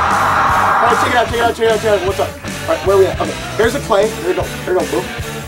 Dude, this is great. Okay, there's also, okay, face off. We can start with the face off. There's the circle, and then watch this. Okay, that's the Cruz. She's gonna cut in, get a little sticking, and then if she gets free, boom! Right there. Watch this. Back to the face off. Watch this. Okay, where are we at? Okay, there's a... Boom! How about that? Well, watch this. All right, watch this. Go. Face off. Okay. Side angle. Here we go. There's Cruz in front. Gonna go right there. She's gonna get sticked a little bit, but she's gonna get free and she's gonna go boom. Okay, here's an only Cruz cam. Wait, that is a term, huh? Cruz cam, like in a car. Okay, there she is off the face off. Watch this. There she is. She's going in. She's gonna get a little sticked. Makes free. Boom. What's up? Nice. Okay. Okay, let's go. 136. Let's try to get a hat trick. We'll see what we can do. No tired, no timeout. We're going to have to try to get it to her from somebody else first. Okay, here we go. Laurel's got it. Chloe's got it. All around. There's Cruz. All alone with it. Here we go. We're going to go around and hopefully no one disturbs. Nope. Okay, got to get it back. Where is he at? Okay, offside. Let's go. Go offside, no problem. I'd rather that than come back. 1 foot. Oh, they're red now. We're going to have to get her a goal being red. That's okay. Let's go. Let's go. Go. In. Come. Oh my God, they stopped it. They stopped a cut-in shot. Oh, we had it. We had the hat trick, but they were cutting. They stopped it. Okay, let's go. Get out in front. Get out in front. And boom. Who's got it? No, dude. No. Toss that shit out. Toss it out. Where's she at? Cruz. Where is she at? Where is she at? Is that her? No, she's up top. Go in. Go. No. Ah, you fricker, Ryan Smith. Oh, goalie, you need to... No, too late, dude. You need to be out sooner. You need to be out sooner, goalie. Nope. Get to Cruz. Tyson leader. Where's Cruz? 2 seconds. 1. No. No hat trick. Wow.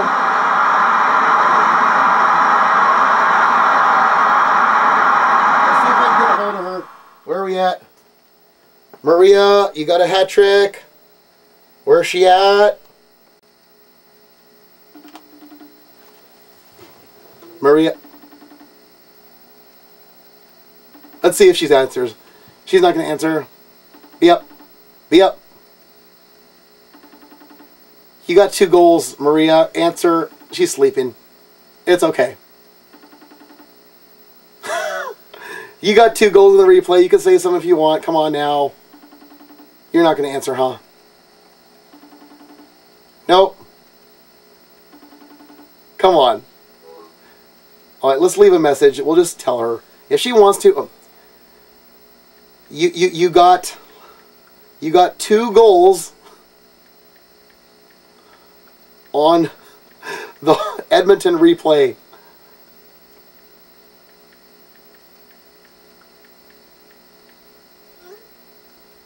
Okay, let's just tell her she got 2 goals. We didn't expect this. You know what I expected? I expected it to be a hellhole.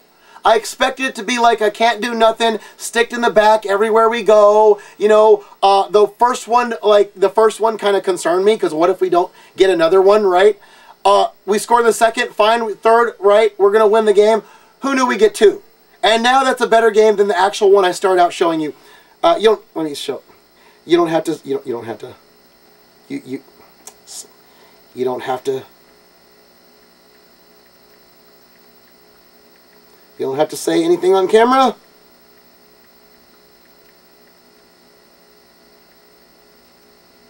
But if you want to, you can.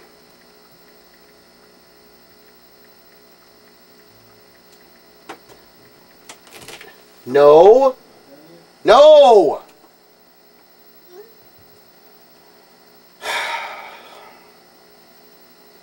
Okay. Alright, I left a text. Whatever. She's sleeping probably. It is worth waking up though. I'm not joking. Dude, it's too bad we couldn't get a goddamn hat trick. It's okay. We tried.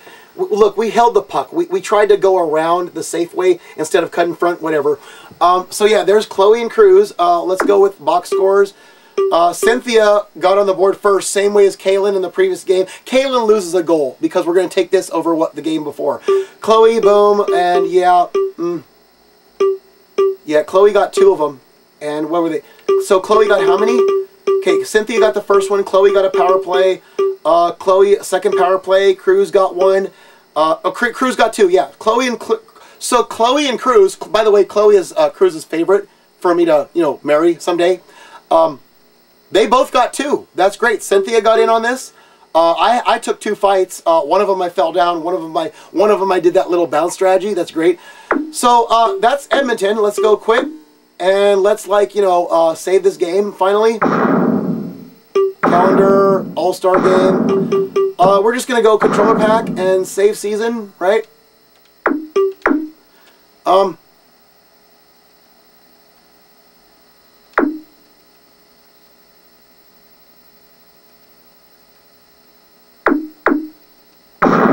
Alright, now let's put in the other controller pack and make sure we have 2 copies since this is the better one.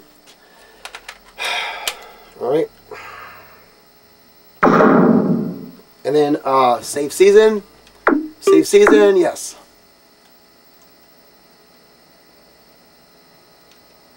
Will free. Oh, this is not the right one. Oh, I almost... Dude, you know what I almost did right now? Hold on. Oh, that's the... Hey, check this out. Kaylin, if you're watching this, you know what I almost did by accident? I almost deleted your season, the last remaining one with your season on it. Holy shit. It's a good thing. You know what stopped me? It said will free 3 pages. You know why it said will free? Because there's more on your season, more games played than on Maria's season. Because of that, it said will free, not will take or 0. If it had not been for that, your season gone. That's because you're not here when you were supposed to be. Yeah. A year ago. Aha! Shit like that will happen if you don't get here. Holy crap. Okay, so let's do the right controller pack. Alright, I think it's Maria's video season. Yes, this one. Woo! I swear to God, Kaylin. That's what happens if you don't take David seriously. When David says, here's some money, you get here, you say, will you be on camera like you said you were going to? When I play the rest of this season, you be here. You don't take shit from nobody. I don't care if they're family. Because you almost got your season erased right now, Kaylin. Because of, yeah, Dad and his thing. We'll talk about this on the Vega Girl video, right? Holy shit. You almost got your season erased. For real deal. If not for the will free on the save screen, gone. Okay, so there's the calendar. So here's what we're going to do. The All-Star game is next. Wait, let me stop recording. Where's the goddamn... All right. Okay, so we don't need the... Who is that? All right, nothing. Okay, so right now we're done with the... So here's the thing about Edmonton. The whole point of this video was to show you how hard it is for Edmonton to play, or to play against Edmonton. We showed you the recording of the first game, right? The second game, I was expecting the same thing, to scream my ass off at their stupid asses. We actually had a goddamn good game. Yes, we did. We scored like any other season game, and Chloe and Cruz, they both got 2 goals. The 2 goals for Cruz, that adds to her objective of trying to beat Wayne Gretzky in real life. So that actually is great. We're on pace still. We need that every game, as many as possible. 2 goals every, like, a game every 5 games, or 3 out of every 5 or some shit. So let's go to the rosters and see what we got. She has 52 goals in 45 games. That sure as hell beats 50 and 45, like on the other. Yeah. So yeah, we're good. That's great. We're still in it for the win streak and for her record. That's great. We didn't demonstrate what I wanted to make this video to demonstrate, how hard Edmonton is. That's fine. Whatever.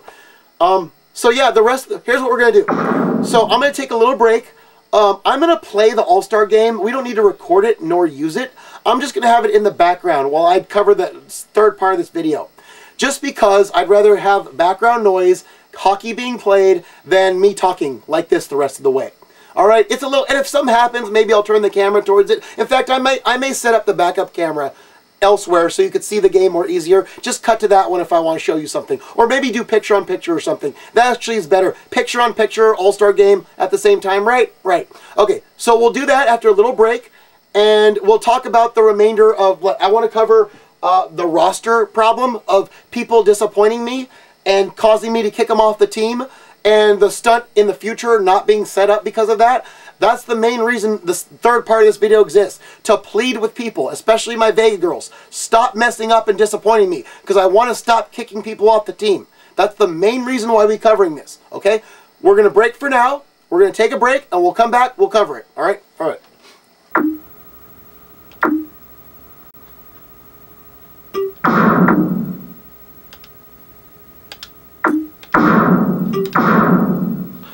Okay, we are back. We are ready for part 3 of this video. So I'm going to go over briefly what this part will be about, in case you forgot since the intro. This will be about going over my current rosters for the next season after Kaylin's. Let's see, first one was with Ekin in the goddess position. Cindy Seto was MVP. Second was Kaylin's. Yeah, third season. The third season, once Kaylin's is done, after that will be with Maria Cruz in the goddess position, right? And everybody on the roster currently will be our stunt team. Now, this is why we're making this video, is to plead with people who are on the roster to stop fucking up. Stop disappointing me. Stop giving me reasons to kick you off and change the rosters. We'll go over that. That's the main reason why we're doing this, okay? First off, before I go any further, I just want to say this is going to be rough, because I'm going to try not to cut this and just do one take, unrehearsed, mind you, okay? There is no outline here. Whatever gets said, and hopefully, you know, we'll see what we can do, but this is going to be a challenge. This is going to be a big, ginormous challenge. Hopefully, by the time this is over, no one will understand why, but I just want to let, you know, whoever know, dude, forgive me such and such, for this is difficult. Yeah, that's all I got to say. Hopefully, no one ever gets that. But good God, this is going to be very rough, very rough for me. So let's see what we can do, knowing how difficult it's going to be. Okay, all right. So look, the reason. Okay, first off, let's get the All-Star game started. Let's take one of these cameras and let's put this over. Oh my God, I have to lift that leg up. Ugh. Okay, over here. What the hell? All right. Oh my God, you can like rotate and shit, and then flip out. And then what the hell? So I'm going to do this. I'm going to, okay, I'm going to shut that light off, right? Yeah. Let's go like this. So we can just cut back and forth, right? I'm going to be talking the whole time. And I'm just going to let the All-Star game play lightly in the background. Let's see if we can cut out at least this light. Which light do we not want? Is it the big one? Oh yeah. Well, we can cut that one out. How am I lit here? Oh, we're lit fine. Wait, how's this improvement? Stop it. Oh, you know what? I want that light on. We'll put up with the glare. And why is this goddamn thing on? Stop. All right, so we're gonna put up with the glare. We'll just do that. Right on. Okay, so that's the All-Star. That's our schedule right now, as you can see. So we just played Edmonton. The All-Star game is next. Now, we're not going to play the All-Star game because the way it works is that the computer picks the people who are currently programmed into the game. They do not pick from edited teams or players, right? Well, they pick from your team, but if you're all edited players, no one gets on there. So they don't choose objectively based on everybody, just the pre-programmed people, which means your guys are not on the All-Star rosters. Now, the only way, as I have done in the past, to emulate an All-Star game, which is what I did for Sean's demonstration, right? I actually did a full 60-minute game, 23 20-minute periods, where what the procedure is, what you do is you re-edit your people with international on international team, which means you have to enter their numbers all over again, but set them international. You can't do that. You can't go back and forth with existing players. You have to do it from the start. If you have their numbers on paper, you just plug them in.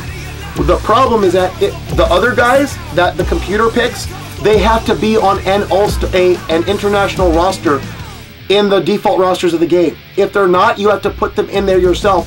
And the only way that happens is if their names, both first and last, are 7 letters or less each. If you do those, the game will sense who you're trying to put in. They'll put the numbers for you. But if their name, even one of those names, is more than 7 letters, guess what you have to do? You have to put as much letters as you can put in there, and you have to compare and contrast against the actual person every step of the way, every tick of your machine. It actually helps to put a little marker on your television screen so you can see the player, see where their number goes, and then put them in and edit it later. It's a pain in the ass to edit someone in who already should be in, but the computer won't recognize them because of the length of their name. For Sean, I did that. There were people like Joe Thornton who made the team, but because their name Thornton goes Thorntoe, no N, I had to compare and contrast the actual Joe Thornton on the Boston Bruins with like my made-up Thornton, make sure the ticks I put on his name line up with the ticks per category. When you're looking at the edit team rosters, you press right or left, L or R, they'll show you each category. I had to meticulously emulate exactly line for line what his ratings would be. Per player, holy shit. I think Jeff Friesen was like that, I can't remember. Oh, what an ordeal. You have to do that, you have to have multiple controller packs, you have to save those rosters separately, and also, like, yeah, you have to pick Team Canada and Team Finland because they are the closest to the world North America color scheme, and just act like they're them. And for Sean, I went to the extent of substituting Team Canada and World in the place of Finland and Canada. I went all out for this dude. All out for this dude. Back in the day. Yeah, the demonstrations did not start with females. No one can ever say, oh, you love me and shit. No, I don't. Well, I could, but like, I don't want. It's not necessary. No, David started with a dude. Okay, he did. No one can ever come at me like that. Sean got the best. Swear to God. Jennifer, I'm sorry. You didn't know that. She came at me like that. So yeah, we did that once. It's a pain in the ass. We're not doing it for Maria's. We don't care about the All-Star game. Just her record. Alright? So we're going to play the All-Star game. Watch it. Watch what I do. Okay. Watch. Take off the advantage. You know what? Let's show the rosters. Why not? Let's show what they do. And we're just going to have this in the background while I go on about the rest of the page, right? Edit lines. Oh, God. Where are we at? Oh, no, that's right. Edit lines. And then we go, you know what I might do? I might do full. Let's do full. Wait, can I change the rules? Maybe I can. Let's try it. All right, Tampa Bay, Toronto. No, let's not fuck it up. Let's just go, okay, where's All-Star? Okay, North America. See, the top line for North America, Leclerc, Roenick, Lemieux, Korea, Sakic, Tocchet, Roberts, Francis, Sanderson, Turgeon, Harak, and Gradden. And then Schneider, Pronger, Desjardins, Deschênes, McLaren, Bouchard. Now, here's the thing. See how they're all computer players? What do you do if we had our guys, we like pick different ways on who's World, who's North America. So line 1 would probably be all our guys, right? Line 2, couple our guys maybe. Defenders, let's say we have 2 defense, right? But let's say we want to put like, let's say Schneider. Let's go to defense. Desjardins, Eric Desjardins, right? Look how many letters his name takes. 1, 2, 3, 4, 5, 6, D. It's going to be Desjard, no N's. Because of that, what we have to do is edit him separately. No, I think he is on international rosters. Okay, let's say he's not on international rosters. I think he is, though. What we have to do is edit him separately, and then you see in the overall, where it says overall, you go like this. Wait, let's go to overall. You see this? You have to go down to Desjardins. Where's he at? Desjardins. Right here. You see that? Desjardins on the overall. What you have to do is you have to press this. You have to put him on a team, put your edit guy next to him, and go like this. Speed, you have to mimic. Acceleration, mimic. Same thing. Every category, you have to compare what the actual guy has to what your guy should have, and then you have to go. It's a pain in the ass. Okay, so you see how horrible it is. You see how much of an ordeal that is, right? So that's what you have to do if, God forbid, like Kyle McLaren, he fits, right?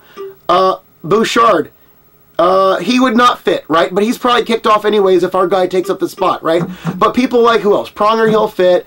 Turgeon, he'll fit.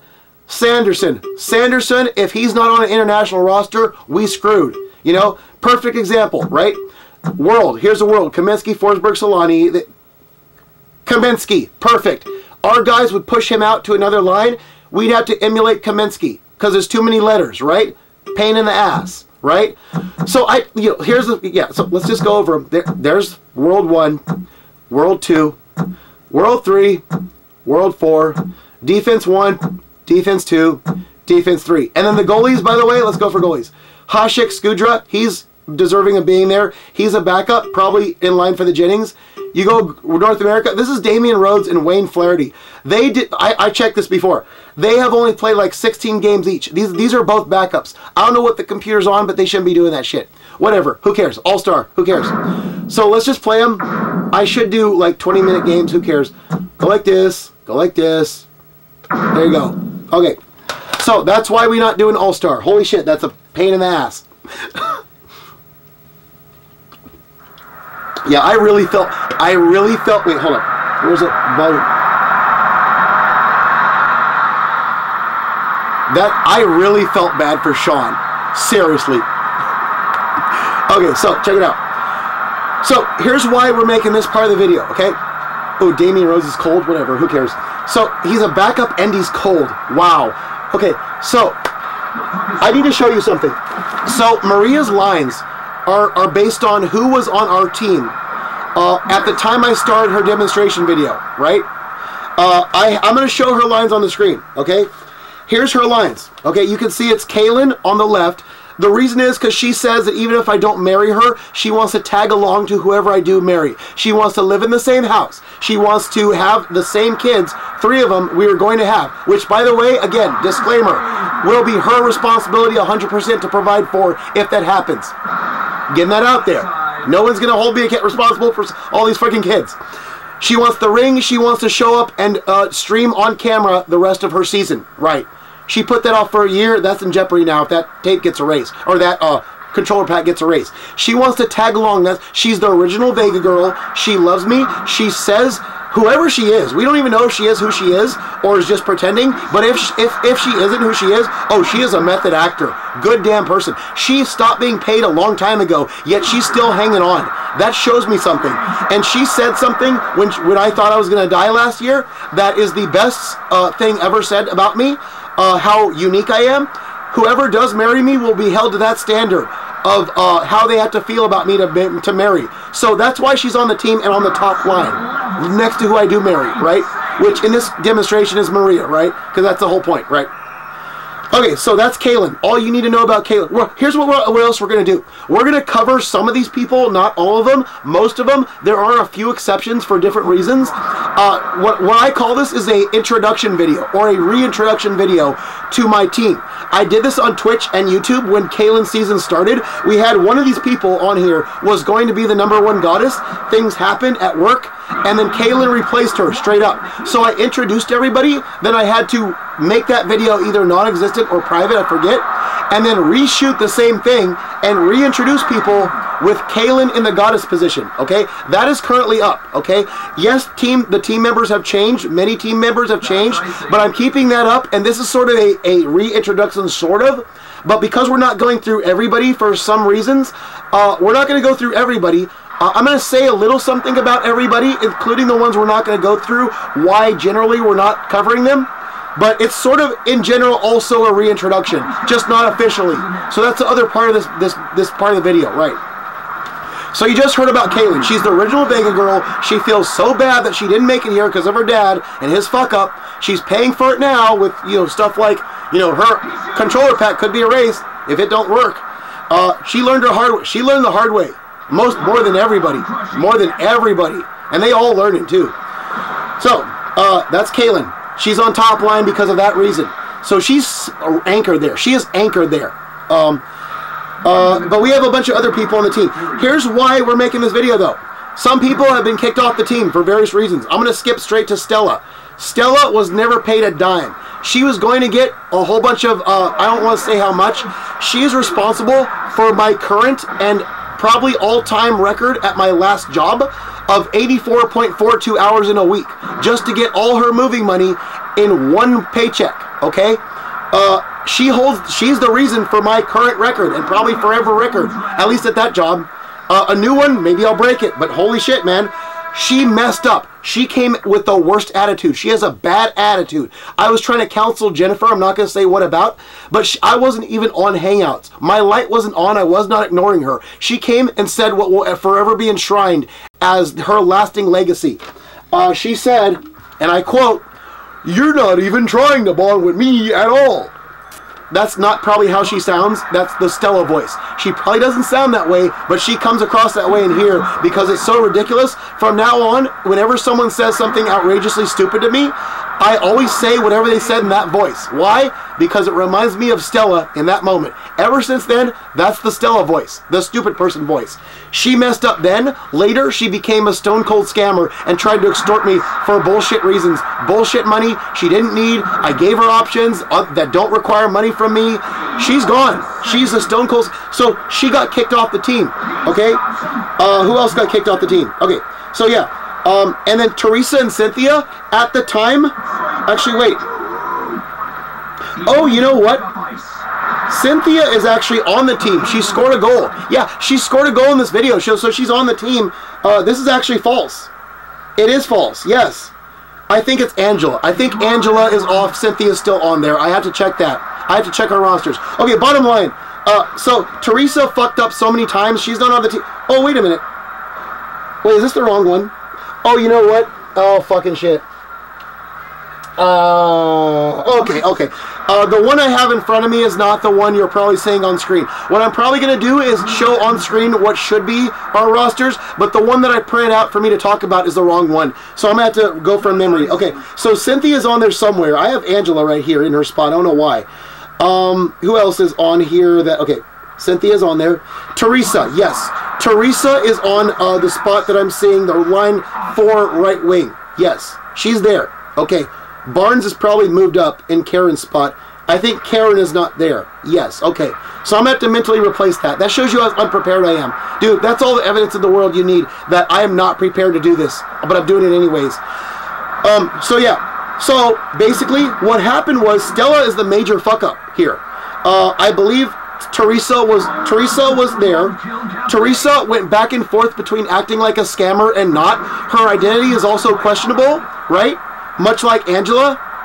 So because she's unstable, she's off the team as of now, and after this video she is. So she's on there for now in Maria's demonstration, but she got kicked off too, right? Cynthia, she's on there. I'm not sure if Karen's on there. She might be there, she might not be. Either way, Karen is not really, she didn't do anything wrong. She's a one and done type. She did one good thing and that's it. Well, not really one good thing.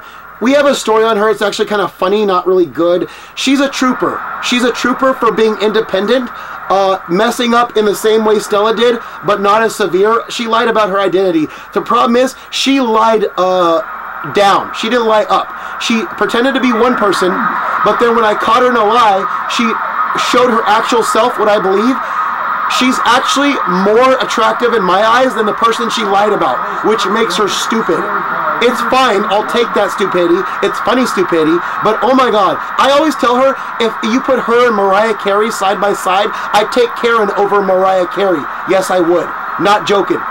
So that gives you an idea. So she means something to me, but not enough to keep her on the team if other people are better, right? She's independent. She's surviving on her own. I asked her if she still wants to come here. Not right now, but she'll think about it, right?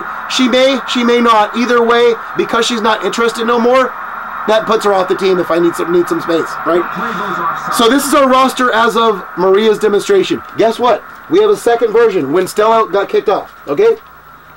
Now, here's the second version. I'm pretty sure this is accurate. When Stella got kicked off, what we did is I replaced her with someone from Facebook named Minnie Charbonneau, okay? Now, Minnie Charbonneau, let me explain what I think. I could be wrong about this. I'm pretty sure here's what's going on with Minnie. Minnie is a 65-year-old woman who is not actually Minnie Charbonneau, who is someone who is replacing her account, like is operating her account for the actual person who died, I think, okay? I think. So it's not even the real person, and she's a 65-year-old woman. But here's why she's on our team now in place of Stella. I am impressed with her memes. I was always impressed with her memes. There's actually someone else who I'm even more impressed with. But Minnie Charbonneau has something that even if someone else comes along and impresses me more, she's still eligible to be on the team. Her name is Charbonneau. If you take away the... Who's leading? Okay. If you take away the H in her name, it spells Carbonneau, which is the same as Dallas Star player from the 1999 Dallas Stars, Guy Carbonneau, who is still on the game. Third line center, Dallas Stars.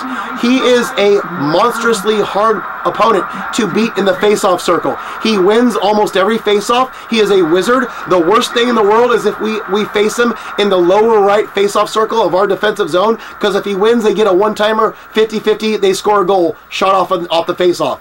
Super horrifying. So when Minnie Charbonneau came along, I said, you know what, if one of my girls fucks up, you're taking their place. Stella fucked up, she took her place. The center of line 3 is specifically there to have a 15 face-off rating. All I did for Charbonneau is emulate Guy Carbonneau's stats, right? All of his bio stats, but I took liberties with the ratings because Carbonneau's rated lower than average edit player. I just made up that shit based on what we need out of that player, right? So no problem. So that's why she's there, because of her name, okay? We don't even know her in real life. She doesn't respond to Facebook messages. Whatever, she impresses me. Okay, she's honorary. That's better than Stella, who cares? And then, let's see, what else has changed? Okay, Teresa and Cynthia are on this version, right, as bench players. Angela is still there. I don't know. Yeah, that's what I have. I'm probably showing that as well. At the time, Teresa and Cynthia had both fucked up too. They both justified being on the bench. Okay? No problem.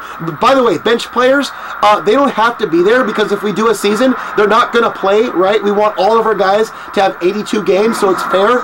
The reason bench players are there is because if we pick a team to be like the San Jose Sharks, what happens is if they have edited players, rookies, from that year that were not in the game, that we had to edit on there already, if you want bench players, you can delete the rookies and put your bench players on there, just to have them there, right? And if you want to play in the playoffs, you can, because the playoffs, only the Conn Smythe matters, right? Okay, so because the Sharks have 2 rookies, Alexander Korolyuk and I think Ronnie Stern. Ronnie Stern's not a rookie. He just came back that year, wasn't there already. We can delete those players because we're never going to use them and put our bench players in. So we have room for 2 bench players if we are the Sharks, not every team. If we are the Stars or the Kings, no bench players, right? That's how it works. So yeah, so they can play just non-regular season, right? So this is what happened when Stella fucked up, right? And Teresa and Cynthia had already fucked up, okay? That's annoying. It's annoying how when people fuck up, plans for future seasons change. Because if this happens when I start a Twitch stream and we get through a part of a season and someone fucks up, I can't do shit about it. What happened with Kaylin's season, right? I'll give you an example.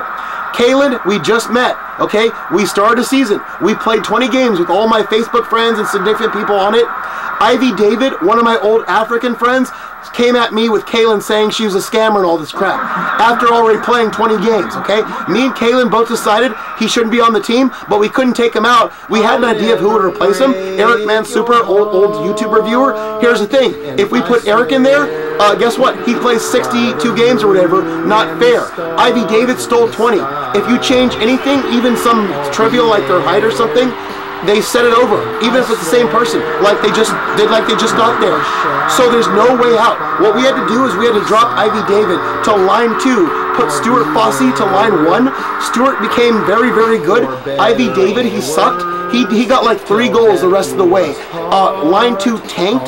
That's fine. We're still doing good. But dude, Ivy David became a cancer for that line as soon as he dropped to line 2, which was already the worst of all 4. So, the world won the All-Star game 1-0, by the way. I don't know who scored. I don't care. So, yeah. So, basically, we don't want that to happen again. We don't want someone to fuck up, and then we have to put them on a line that hardly plays, you know? We want all of our people to do well, especially when we're no longer concentrating on getting Maria goals. We need everybody to perform, and we need to win all the awards, keep pucks off our net to get the Jennings Trophy. Oh, by the way, very quickly, the Jennings Trophy, we'll cover that with defense. We have a point to make. Let's get this going. Exit, yes. Okay. So we're just going to go. We're just going to get this over. We played the All-Star game. Who cares?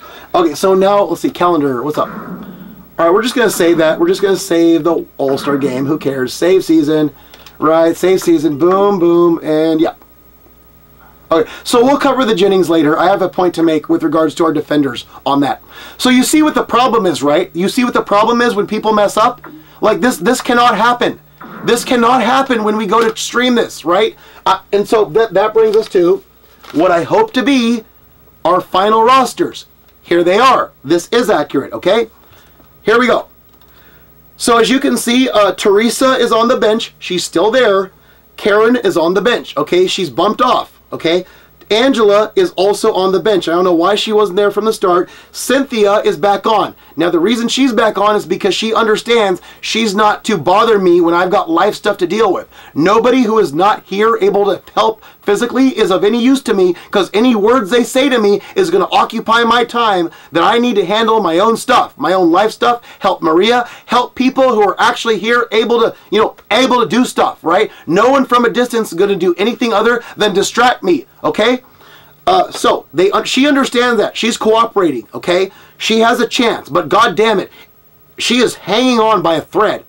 If we come across somebody else who would be deserving more of a defense spot, she's the first to go, because the rest of them are either lifers or, yeah, all other 5, all the rest of them are lifers, or they have a good reason to be there, as in the case with Kelly and Kayla. So yeah, defensively, one more defender comes who outperforms Cynthia as far as what they mean to David. Cynthia's gone, or bench, best case scenario. So yeah, Cynthia, if you're watching this, don't mess up no more. Holy shit. By the way, she's on the team. Let's cover this briefly. I don't want to say why she's on the team. Look, okay, let's just cover her while we're at it. She's on the team because she has wanted to be a lifer, part of the forever group, right? Like Kaylin, won't leave me no matter who I marry. We'll see. She lied 3 times at least about who she was, her identity. The last time, I haven't checked, I'm going to use her picture, no matter whether it's accurate or not, is who we think she really is. Now, very questionable stuff about her. I still don't know. She's also paying dearly for her failed move, by the way. I don't want to get into that until I talk about the VEGA girls in a separate video. Cynthia is getting her act together. Her reason for lying about who she was, she thought I wouldn't like black girls. Okay, so the thing about me and race, everyone has preferences. You can see I'm not black, so it's not my first preference, but it's not like forbidden, right? I'm not against it. The thing about me is I'm open to dating black girls, but not like the stereotype, definitely not the Africans type, which I have gotten text messages from people, and more than likely they're African. Also, just there's a certain, I don't want to say, I like the more Americanized type look, like blended with something, I think the word's mulatto, or just nice, sort of it's hard to describe, and I don't want to offend people. You know what I'm saying, right? It's a specific, particular type that does it for me. And guess what? Again, much like Karen, Cynthia, oh my God. The first person she pretended to be, I'm not going to go over what was wrong with that, okay? Oh. Then she pretended to be a white girl. I described her at the time as a more normal version of Denise Richards. You know who Denise Richards is, right? Okay, imagine Denise Richards, but as a normal girl, normal. Right? That was she pretended to be secondly. Then she changed it to some big black girl.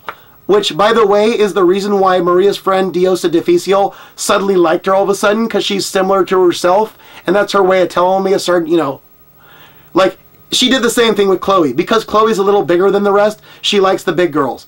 Because, like, Cynthia pretended to be this big black girl, suddenly Maria's friend Diosa Difficile likes Cynthia all of a sudden. Really? Okay, we get what's going on here, Difficile. But then she showed me her fourth attempt at truth, and then based on that, God, I hope that's her, because you know what I would say? You should have acted like that's who you are in the first place. I will take that. I will take that over your last one for sure. I will take that over your first one. Don't want to explain what was wrong with that one. I will take that over the white girl who you pretended to be. Secondly, the eventual truth of who Cynthia is, possibly, is better than all three lies. Holy shit, why do they do this? They think I won't like them because of their looks or their race or some shit. No, in fact, you end up screwing yourself over more than if you would have told the truth in the first place. Okay, whatever. So, that's her story. Cynthia, hold on. You'll be fine. Just wait. Don't ask for money, just wait. These people. So again, we don't need Karen on the team, because if Cynthia did a similar thing, they both represent something good enough, similar enough. Also, Cynthia did something else like Kaylin that also, you know, reinforced something. I don't want to explain. It's not appropriate for camera. Yeah. Okay. So, Cruz is on there. You know why she's special. She's like a kid. She's also what I call Firestarter 3 in my life. We'll get to that later with another discussion, right? She's third lifetime Firestarter, of which there are only 3 for David, okay? That's like being in the Hall of Fame. We'll discuss that concept later. It's very high privilege to be a Firestarter in my life, right? Maria is third, the latest. So, let me explain what happened when, where do I want to go with this? Okay. Let's cover line 2, and then I'll go where I want to go. Okay, this is going to be a while. Line 2 suddenly became, Okay, oh yeah, Line 2. The line 2 right wing is Chloe. Now, she used to be in Cruz's spot, but she's down for one reason. She is the most likely to be real, as opposed to everyone else whose identities and stuff is in suspicion, right? She has made some mistakes, but they are all excusable, all right? She has mistakes like others, but she has the most plausible excuses for them. She's not bad. Technically, yes, she did fuck up like the rest, but she's not like, she's like the least fucky of them all, right? I hate to explain it that way, but it's true. She basically cried wolf is what she did. She had previous opportunities to get here, but then once she wasted those, an actual problem happened, and then, oh no, I can't have sympathy for you because as much as I would like to, you caught me at a bad time when I can't provide for you anymore. Sorry, you cried wolf, didn't get here those other 2 times, now you got a legitimate excuse or problem, can't help you. So she screwed herself, but it's excusable, okay? Technically, she hasn't done anything wrong, but she wasted opportunities, okay? Chloe, I'm sorry. I gotta say it. But however, given all of the Vega girls who could possibly get here someday and marry me and, you know, put this shit away that David's been trying to do with the damn Vega girl situation, we'll get to it in a separate video, she's the most likely one to actually walk down the aisle with and marry. However, because everyone is in doubt, even her, because everyone is a potential FS1, we will get to that concept later. Firestarter 1, romantic like a wife. It's about who's eligible now, not who, yeah. She is the most likely, but because Maria means so much to me, like as a kid, but also there's certain things between us I don't want to discuss on camera yet, that she did for me to help me out life situation wise, as well as me helping her in I was already gonna, well, hold on. I was already gonna help her, but like she basically reinforced what I was already gonna do to help her life situation. We have special stuff between us that no one else, not even a wife someday, will top, okay? So until I actually do walk down the aisle with someone, she will occupy the line 1 right wing by default in every future stunt, right? Unless I do a demonstration, I put someone else there temporarily, only reason she'll be removed. Either a demonstration or when I actually marry someone, then they'll be there because we know who's going to be there. But as long as they're potentials, no. Cruz gets the spot, Cruz gets the team, Cruz gets everything by default. Right, that's how it works. So Chloe would be there, but she's secondary goddess. That's why she's there, right? Okay, let's move over to Brittany. Brittany, she is the one person, believe it or not, who after, okay, she's funny. I don't want to get into how she hooked me because it's actually genius had it been intentional. Again, much like Cynthia, she has some questions on her identity. It's in doubt, but I'm going to say it's excusable for one reason.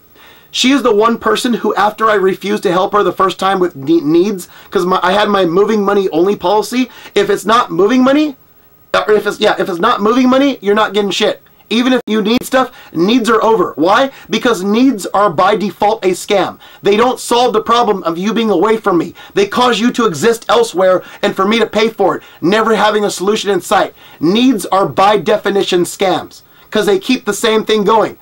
So I cut off the needs. She tried one time for me to buy groceries. I refused. I said, I explained what I just explained now and said, don't ask again. She cooperated, all right? Guess what? Later, weeks passed, I said, thanks for holding on and, you know, cooperating. I will get to you eventually. You know what she told me? She told me that she's actually homeless. She's been begging on the street for food. She's been living in a church, being, you know, getting by. You think she may be a scam? No. When I was going to pick her up, but it failed, her move failed, when her, I don't want to get into her situation because I'm going to cover another video. We tried to get her on Greyhound. For whatever shady reason it failed. She wanted me to then come to her, meet her parents, meet the people at her church, and then take her with me. I would have done so, but I had a problem. We'll go over that later. Why I couldn't do that? I can now, but I don't want to, you know, go out of my way. I got other stuff going on. So she was legitimized. She like came up with a good plan. For that reason alone, so because she's going about it realistically, and also because she is being a trooper, not asking for needs despite the temptation and toughing it out on the street or wherever, she is absolutely a saint. She is my hero. She is sort of like Karen, but Karen's got career options. Brittany does not, according to her, if we believe what she says. She didn't lie about her identity. She just didn't show the whole picture. Her big reason for not coming forward from the start about like the whole picture, she thought I wouldn't put her as a priority because of her looks. She thought as soon as I found out about her looks, I would say, screw you, I'm not going to do anything for you. Good God. You know what I had to do? Two things. I had to explain to her the concept of the Bible and how, according to Christ, the last in heaven, the last are going to be first and the first are going to be last. And if you are a godly person, you do the same thing in real life. You don't wait for heaven because you do what Christ would do anyways. You give him a preview of heaven. Okay, so the fact that she's homeless on the street, being a trooper, toughing it out, means I don't care about her goddamn looks. You're first in line, not last. The only way you're not a priority is if you fuck up, which she did, which is why I'm saying you're in a bullpen right now. You're in a bullpen with the rest. So if she hadn't have fucked up, she'd have been first. Looks aside, because helping someone in need trumps whatever romantic stuff you have between you, right? And she's like the rest. She wants to talk about romantic stuff in private. She wants to, you know, go on about her feelings. She wants to be part of the forever crew, right? But dude, she thought because she didn't look so well, I'd dump her. No, that would actually make me worthy of being sent to hell someday. If I got to the guy and said, yeah, I dumped this homeless girl, didn't help her after I promised I would try to get her here because she didn't look so great. So, no, that's the opposite of what a godly person does. Holy shit, you're first in my eyes, not last. So, you know what I had to do? I had to link her to that TLC song, Unpretty, from My Era, which apparently she's never heard of. Also, Maria, oh my God, she never heard of that either. I had to play parent twice that day. I showed Brittany that song before work. I went to work, told Maria about that, texted her the song. Now they've both seen TLC's Unpretty, and they realize it's not all about looks. Stop being ashamed of your looks. Be honest. Be truthful. And if you're a warrior, a trooper like Brittany, warriors for guys. That's like the guy version of a goddess. If you're a trooper like Brittany, goddamn, be proud of it, despite your looks. You'll get, dude, that means something here. Holy shit, these people, they need to learn everything. Okay. And Maria should have known that, the TLC Unpretty. She has fooled around with hair dye, piercings, all this crap, and she's never seen TLC's Unpretty. Wow. Okay. So I had to play father that day. I had to play parent that day at work. come to show her unpretty for the first time ever after dealing with look stuff. Ugh. Okay, so Brittany, that's why she's on the team. Now, the only way Brittany would be replaced is if she consistently failed or turned on me. God forbid she won't. I don't think so. And a real life person came along, does the same thing as Brittany, but is really here, you know, like actually real life. They have to be the same type as Brittany. If they're not the same type as Brittany, Brittany still trumps them, whoever the hell they are, if someone comes along and wants to take her spot. So Brittany and Cynthia are the most likely to be booted in the future, but I really want Brittany. I really want to keep her because of what she stands for. Cynthia, same thing, but goddamn, don't either of you fuck up, because you two are the next feasible fuck-ups. Actually, I'd probably kick Charbonneau off first because she's a memer, right? I don't know her personally, and she hasn't responded. I'm just impressed. And because of the Guy Charbonneau thing, Charbonneau would be first, but after that, Brittany and Cynthia, stop, don't fuck up. This is why we're making this video and going so long. I don't want no one to fuck up, okay? Please don't fuck up. I beg of all of you, don't mess my team up anymore. Okay, so let's go into the final change that put this where what it is, okay? This is going to be a big one, a big rant. Let me, Okay, so, as you know, Maria is Firestarter number 3 in my life. Let me explain the concept of a Firestarter. A Firestarter is somebody who causes you to rise your game to another level in whatever you do. Example, if you're a pianist, means a piano player. Stop laughing, Maria. And people who don't know what a pianist means. If you're a pianist, you write a symphony. If you're a tennis player, your Firestarter helps you win a Grand Slam. Right. If you're a fucking, who else? This is the most common. If you're an artist, your Firestarter helps you make a portrait, right? Like the Mona Lisa, whoever did that, Leonardo da Vinci. Whoever the hell Mona Lisa was, that's his Firestarter, right? In real life, whoever that was.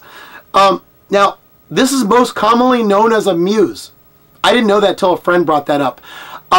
That's romantic, though. That's a certain type of Firestarter. And that's all I thought it was for years and years and years. I didn't even have the term Firestarter. We'll call that FS1, Firestarter number 1, right? Now, push that aside. After not knowing the term, this team came about, right? And a second version of a Firestarter got introduced in my life. This is also going to be covered in a future video, so I'm going to skirt over it now.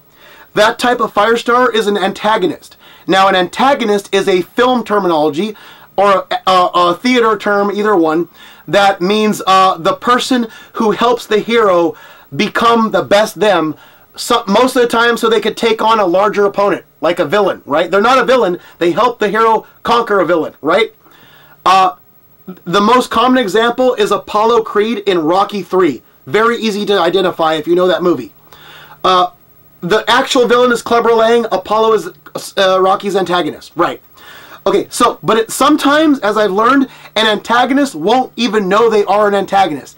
As is the case with someone who I've been thinking of adding to this team for a long time. Had to nickname them because they are a work person. Even now that I'm not at that job no more, they still don't know about this. And I want to make sure I nickname them before I know how they feel. That way if they have a problem with it, too bad. You could be anybody for all anyone knows. We don't have to ever identify you, right? That's how important they are. They're on here regardless. Holy shit.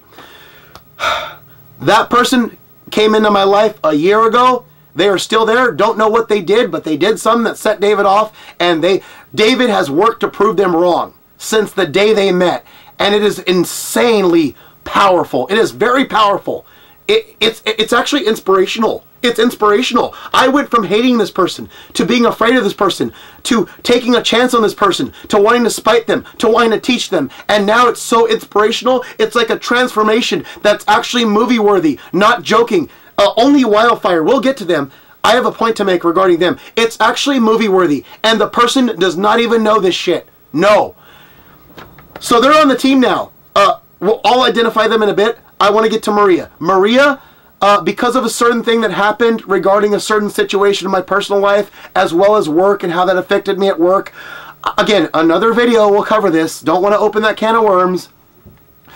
Because of Maria, I got used to upping my game at work as if her life or death was on the line, or all of y'all's family's life or death was on the line with what I was doing. You know, I saw her life and death and all y'all's family's life and death in every single thing I did where I was working on my job. Okay? No one else, I guarantee, whether then or in the history of the company, viewed things that way at work. But because of that, I turned my game on every day, busting my ass more than anybody ever. Like forever, ever. Why is this not out? Okay, so, you would think that's more powerful than antagonist. As we learned, no. The antagonist is still more powerful. I worked the hardest I ever worked. The first day Maria became a fire starter, I was so exhausted, my legs felt like they were going to break at lunchtime. I collapsed and had a hard time getting up. Guess what? Surreal moment. When I got done with that day, I collapsed at the bench. Firestar number 2 saw me, and we got into a discussion of why I worked harder than I ever did. By the way, she's used to seeing me work hard, not knowing that it's only in front of her, not when she's around. Dude, I had to explain the concept of a fire starter in front of the most powerful fire starter. Literally, that's surreal. When a person who doesn't know that she's your most powerful fire starter ever in life gets to talking to you about the newest fire starter, not realizing that she's the reason you're working hard for the new one, because the new one deserves to be more powerful than she is, but you just failed at that. Holy shit, that's surreal. Dude, this person, it's like an out-of-body experience whenever I talk to them. When I was talking to them, it's like, dude, you're in the presence of greatness. Like somebody, like, dude, she doesn't even know how great she is, and you're in the presence of something great, and it's all for ridiculous reasons. Yeah, she doesn't even deserve it, but you just can't help but work hard in front of her, because you want to make sure that whenever she remembers what she did to you, she thinks, oh wait, David does take work seriously. Oh, so he wasn't lying back then. Oh, he wasn't doing what I think all guys are doing when they're talking to me. And when she realized that, my plan is this. Oh yeah, so I was right all along, huh? I know, huh? That moment hasn't occurred because she doesn't realize. But dude, to talk about why you're working hard for your newest fire starter in the presence of your most powerful fire starter, not realizing that she is herself a fire starter, that is like, whoa, dude. If this were a movie, that would be its own scene. Oh my god. So that's why Cruz is on the team. She's Firestar number 3, the second most strongest. The first most strongest, second lifetime, is what we call Iniciador del Fuego. On the roster, you see Fuego. That's the last name. Iniciador doesn't fit because there's 7 layers maximum. I had to take out the last 2 eyes, so it's a little, you know, without the 2 eyes, you can still tell what it is, and you can't fit a del in there. So she's called Iniciador del Fuego, and honestly, that should be her new name, middle name or some shit. Like, she should honestly change it to that after this. When she realizes how utterly powerful she is, even though it's for ridiculous reasons, she needs to seriously consider changing her middle name or something to that, because that needs to stick. Holy shit, that needs to stick. She is Iniciador del Fuego. So what she did was, there's a certain position. She is line 3 center for a reason. Here's why. Line 3 center, like I said, is for a person who wins a face-off all the time. Not only that, we had a person named Andrew Echoes there before. I met on message boards back in 2004. We chatted in private. He is the type of person you want for line 3 center. He's like a pacifist. He doesn't shoot hard, he doesn't hit hard. He passes to the people next to him most of the time. He can shoot. Every time we did a simulated season, all simulation, the computer liked line 3 a lot, but always he used to get the MVP. They like a passer more than a shooter or a force to be reckoned with, like moi, right? So that person affects me on the job like that, but to the utmost extreme. So she has to be line 3 center. She must. Also, I compared her on the job to Sidney Crosby. Yes, not knowing how much of a compliment that was, because I didn't realize exactly how great he was. I looked it up later, realizing he's nicknamed the next one, as in the great one, Wayne Gretzky, but the next Wayne Gretzky. I didn't know that until I did it already. I was like, whoa, I overshot that compliment. She didn't know who Wayne Gretzky was. I don't know when she's going to look him up, but she's going to be confused. She knows, she might remember why I compared it to her. Oh, there's more than what I told her. But dude, that is a huge compliment to be compared to Sidney Crosby. She's 80, her number is 87 on the team for that reason. She has no knowledge of any of this. So she's like Sidney Crosby to us.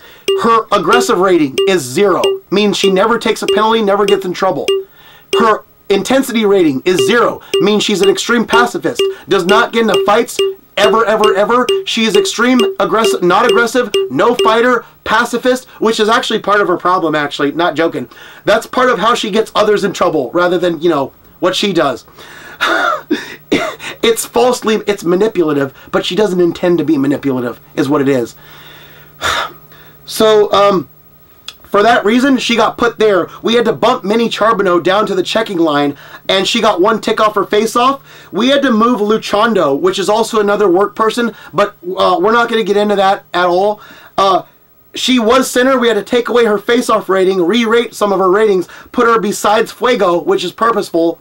And then Barnes, a former work person, also not going to get too deep into her. She was where Laurel is on this roster. She was also on the checking line, had to be moved up in somebody's spot. I forget. I think Karen's, right? Barnes had to be moved up next to Fuego. Laurel, okay, Seto was in Luchando's spot. She had to be moved up to left wing on line 2. That's where Laurel was. Laurel got to be moved to checking. Now, she's like not a typical checker. She can hit. She can fight. She is a small little girl. If she is who she said she is, she's also in doubt, but she's part of the Forever Crew, right? If she is who she is, she's a small little girl, but she's got a mean streak. So because of that, she can mix it up and can hit. She's on the checking line for that reason. So we dropped Laurel down, Charbonneau down. Charbonneau's not a straight up checker. She can hit, but she's not for that reason. So here's the problem. If you go back to the line before, what we did was we broke up what I called the 3 horsewomen. T. Cannon, Jennifer, straight up mean checker, right? She's a force to be reckoned with, checking-wise.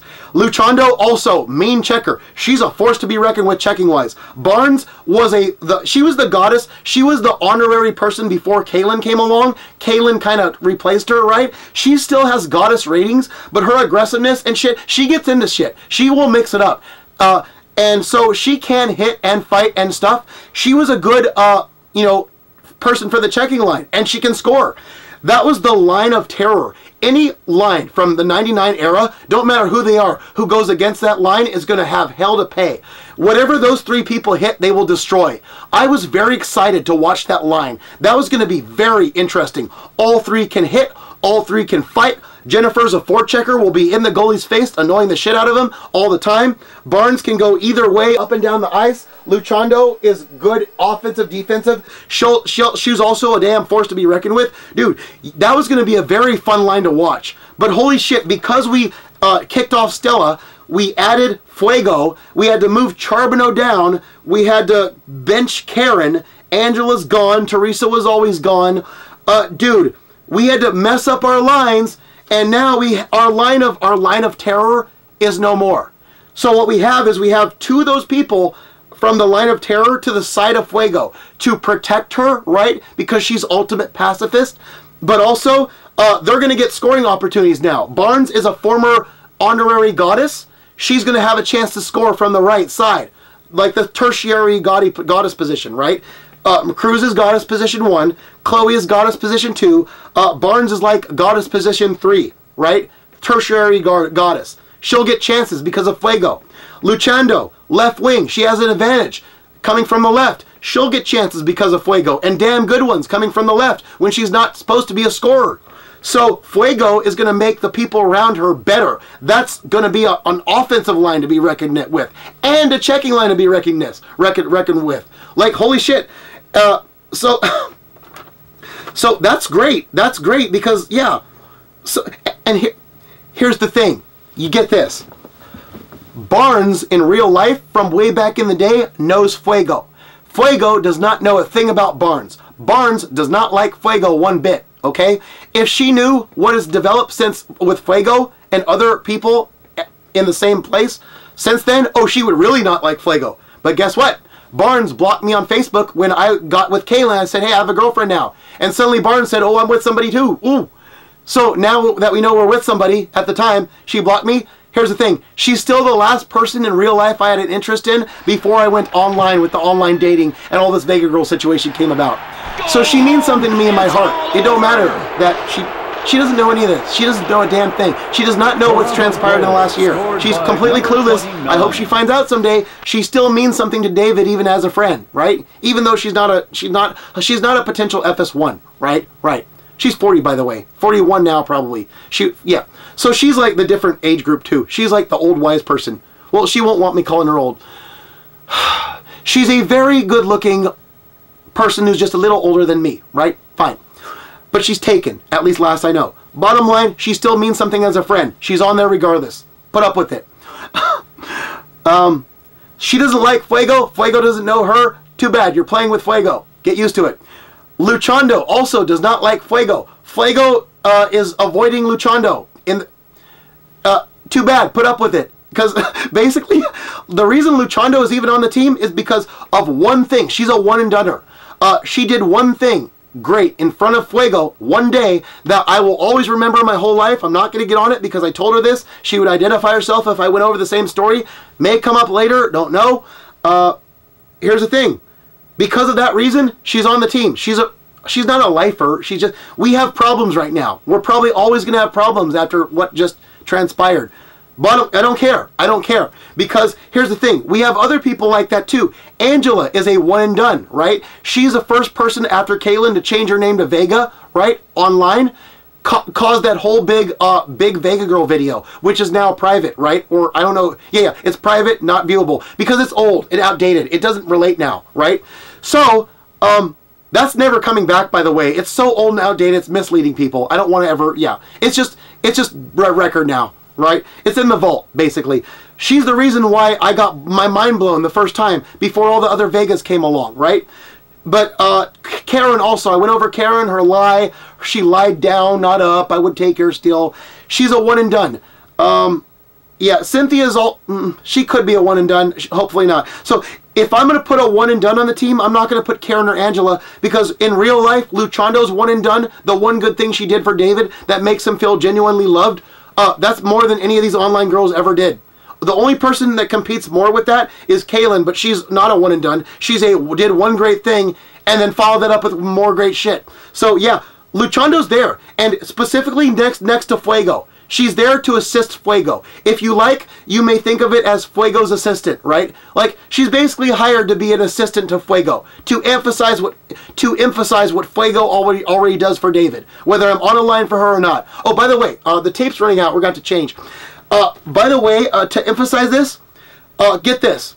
So, oh, by the way, so T. Cannon's on the left. She's high school girlfriend. She, like I said earlier, she goes back and forth between being cool with David and not. Right now, we're talking again as of recent. Hopefully, she stays. She got the second demonstration video.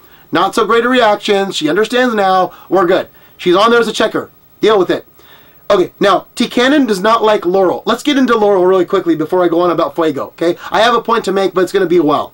Laurel, we don't know if she is who she says she is. She makes a very bold claim, but unlike people like Angela or other people who claim to be famous people, Teresa, right? I actually believe Laurel because she acts over time like I would expect her to act. If she is a scam, she's a damn good one, an organized one. I put her on the same level as organized crime. Therefore, I believe her. I actually believe her. I think she got some problems, but I'm still withdrawing, right? We'll see in time. But even if she's not real, much like Kaylin and also Chloe, if any of these people, these high-level mean something to David aren't real, when I get to God in heaven, I'm inventing them. I'm saying, God, invent these people as they portrayed. Why? Laurel represents something. Not going to say what. Not appropriate on camera.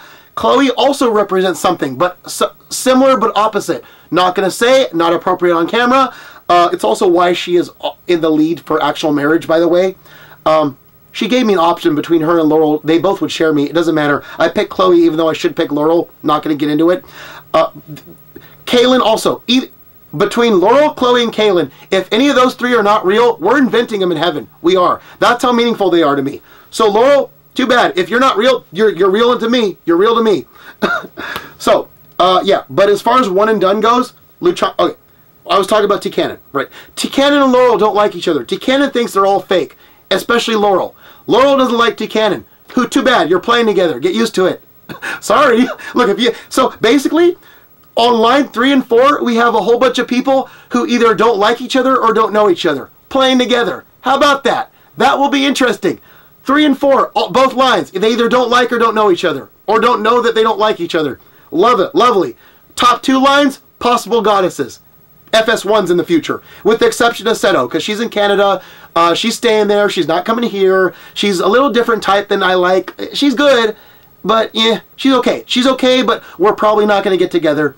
We don't know. She's too far away. She's not coming here, and I can't go there. Whatever.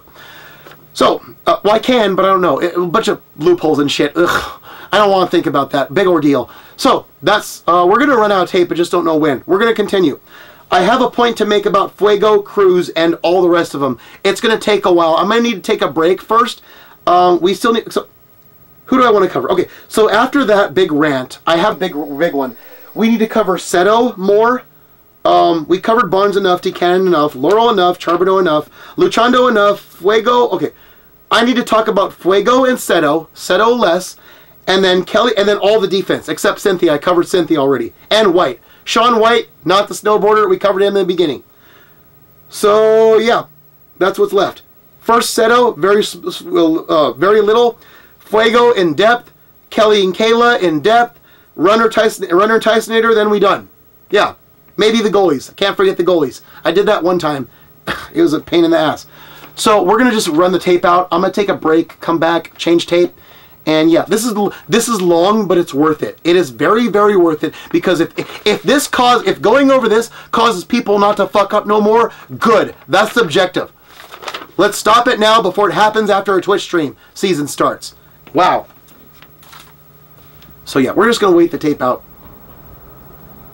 I'm gonna have to put something on besides the All-Star game. Okay. Alright, I'm going to just stop the tape. We're good.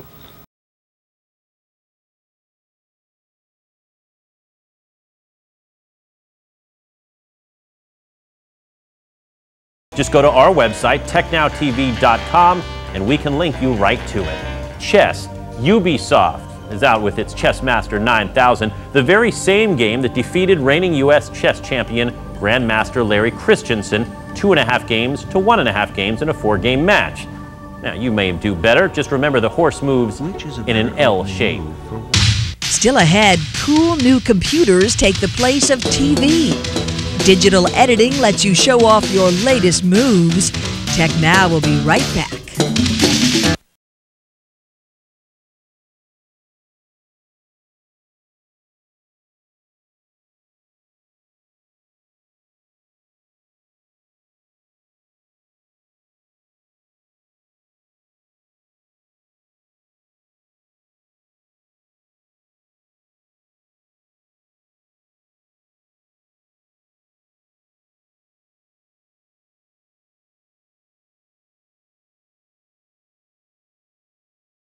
Cut my life into pieces. This is my last resort.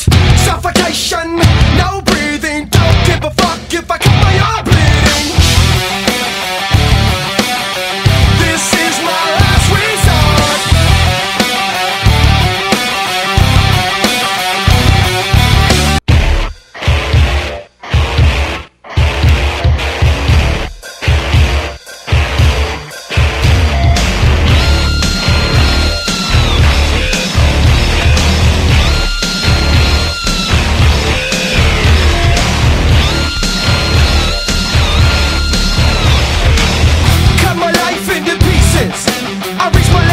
Suffocation, no breathing.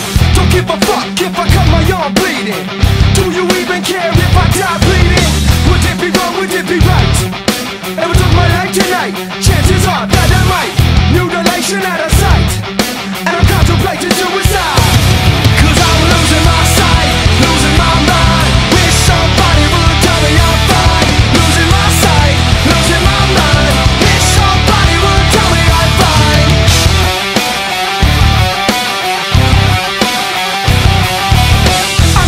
I was fed too thin, till it was too late, and I was empty within. Hungry, feeding on chaos and living in sin. Downward spiral, where do I begin? It all started when I lost my mind.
Motherfucker slammed the door.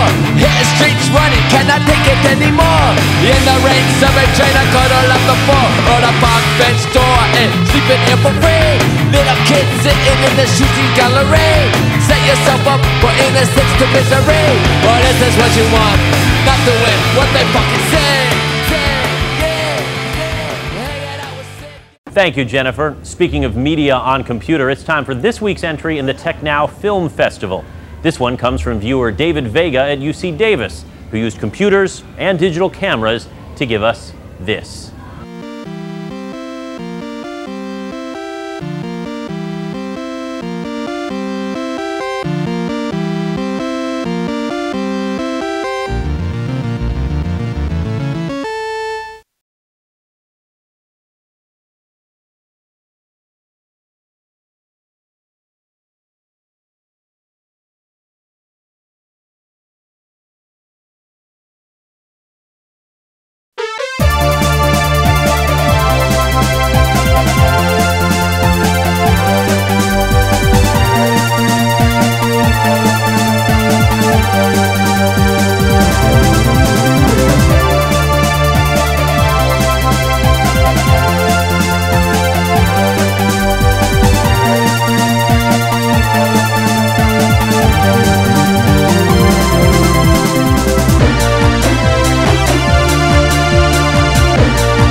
Kind of makes you want to turn in those Sharks tickets, doesn't it? Thank you, David. David, by the way, used Final Cut Pro to make his film.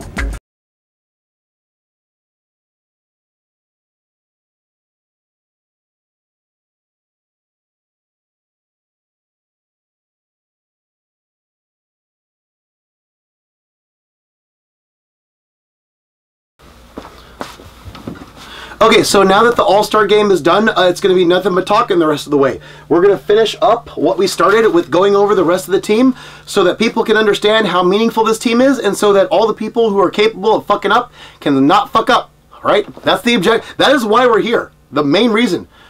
Oh, why is this camera off? Hold on. Okay. So, let's go over what I was saying. Okay, so let's cover Seto really quickly. Like I said, I met her back in like 2015, 16-ish, right? I think 16. We talked a lot. I know her through Daniel Tysonator. In fact, let's cover them both. Daniel Tysonator is a longtime friend from back in the YouTube days in like 2006 AVGN when I discovered Angry Video Game Nerd and did his kind of videos in his style, and then transitioned into GoldenEye stunts, and one thing led to another, and now I'm doing more stunts, right? He's been there the whole time I did my video making, right? He's counseled me, talked to me about everything and stuff. And he does, like, he's famous for doing Twitch stunts himself. He works for ANC Games in Canada in their store, and also in his free time does stuff like video, like he most commonly, I know, refer to this sometimes, he beat Mike Tyson's punch out with the power glove, which is very hard. He does what I do, what I would like to do for a living, but like fully supported, hopefully, you know, and just, you know, somehow survive and do what I do, but for charity, right? I'll get into my charity video making dream later in another video.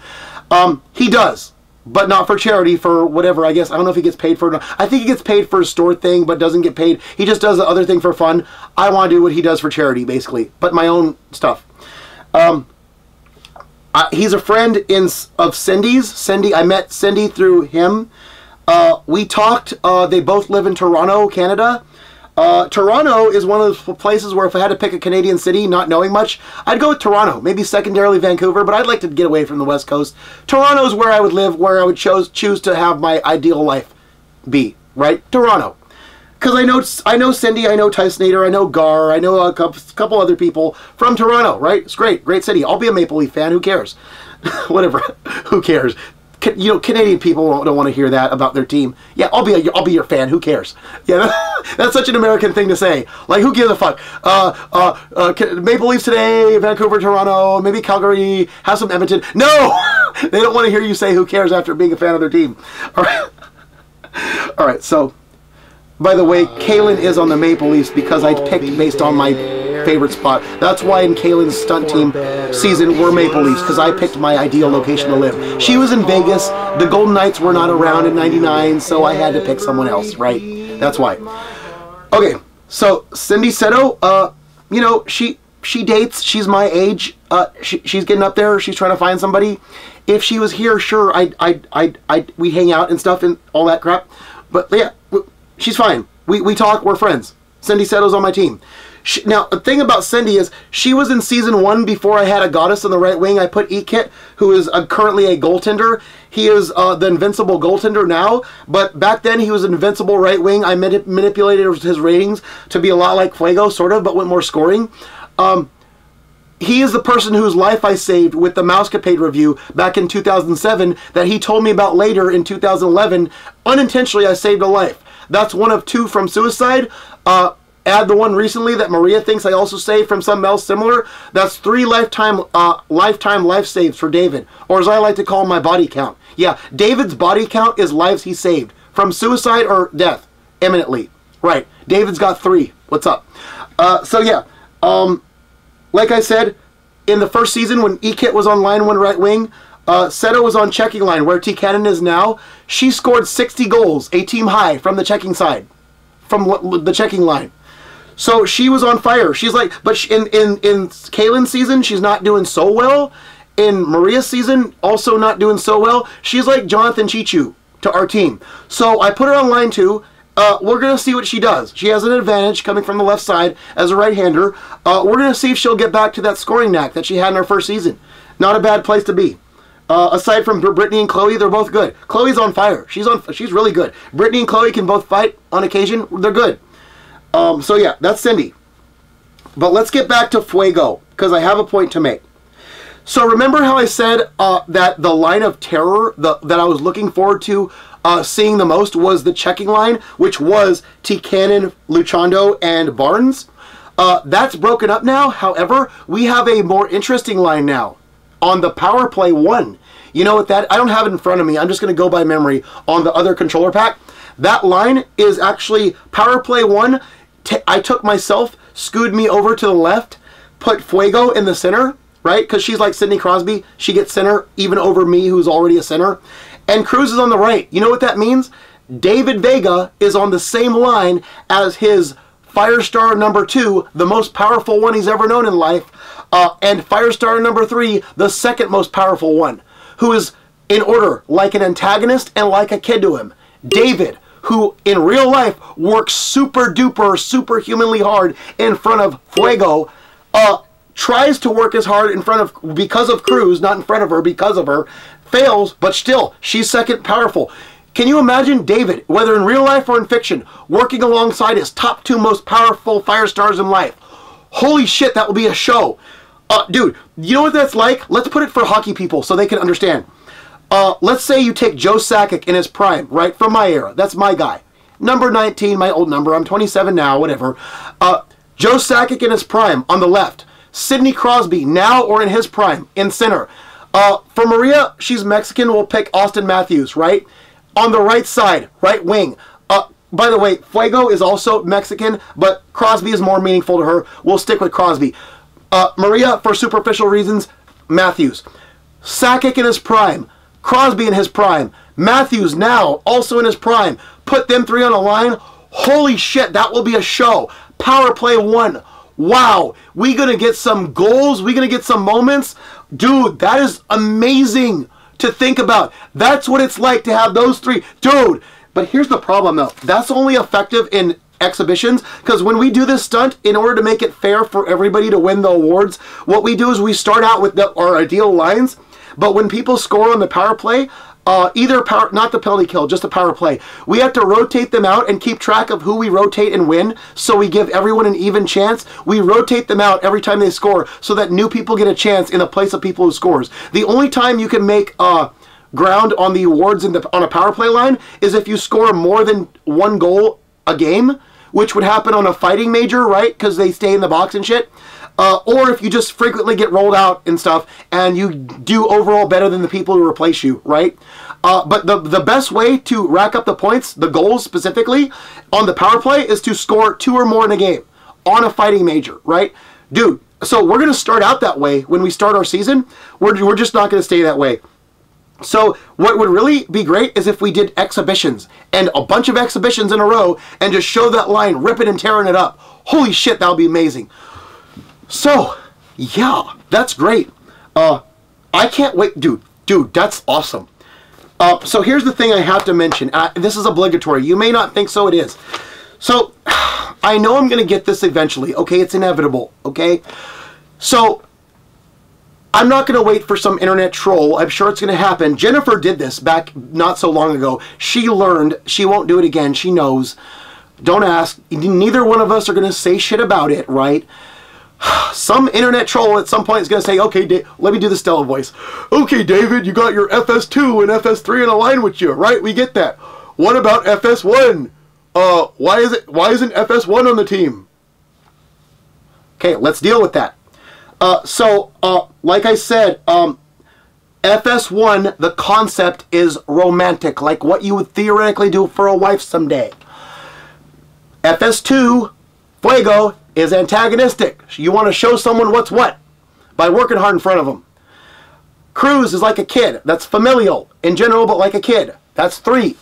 I'm sure y'all have people in your life, let's call them exes, right? Who are no longer in your life anymore, and in my case, will never be again, in any form, real life or fiction. The way, y'all can, sure, lots of people can identify. We all have exes, right? Y'all can call them your exes. I'll call them FS1, original, right? I swear to God, this is ridiculous.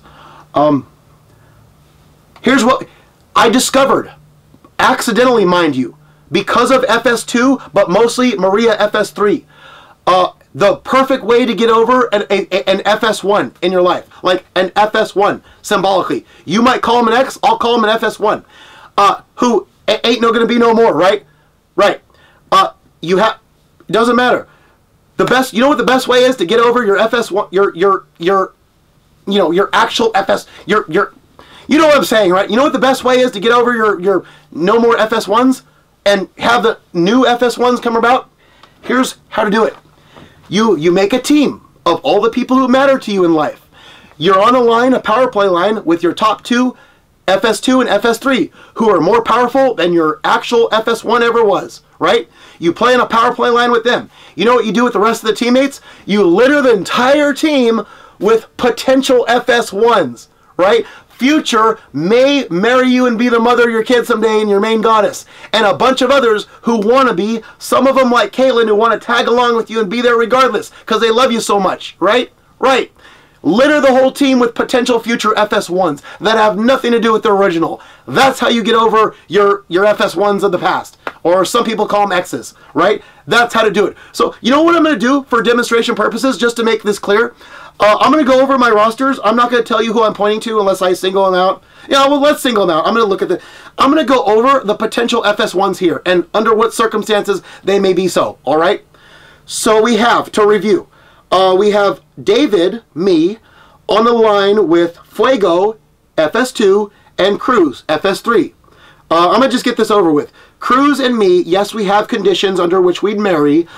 They are mostly, like, not going to happen. Long shots, right? We have some that she can end any time, or, you know, such. But she's 20, fine. Go ahead. Try out stuff, you know. But she is a very definite possibility to also be, in addition to FS3, FS1 as well. Right? Right. So she counts, for sure. Cruz is a possible FS1, in addition to FS3.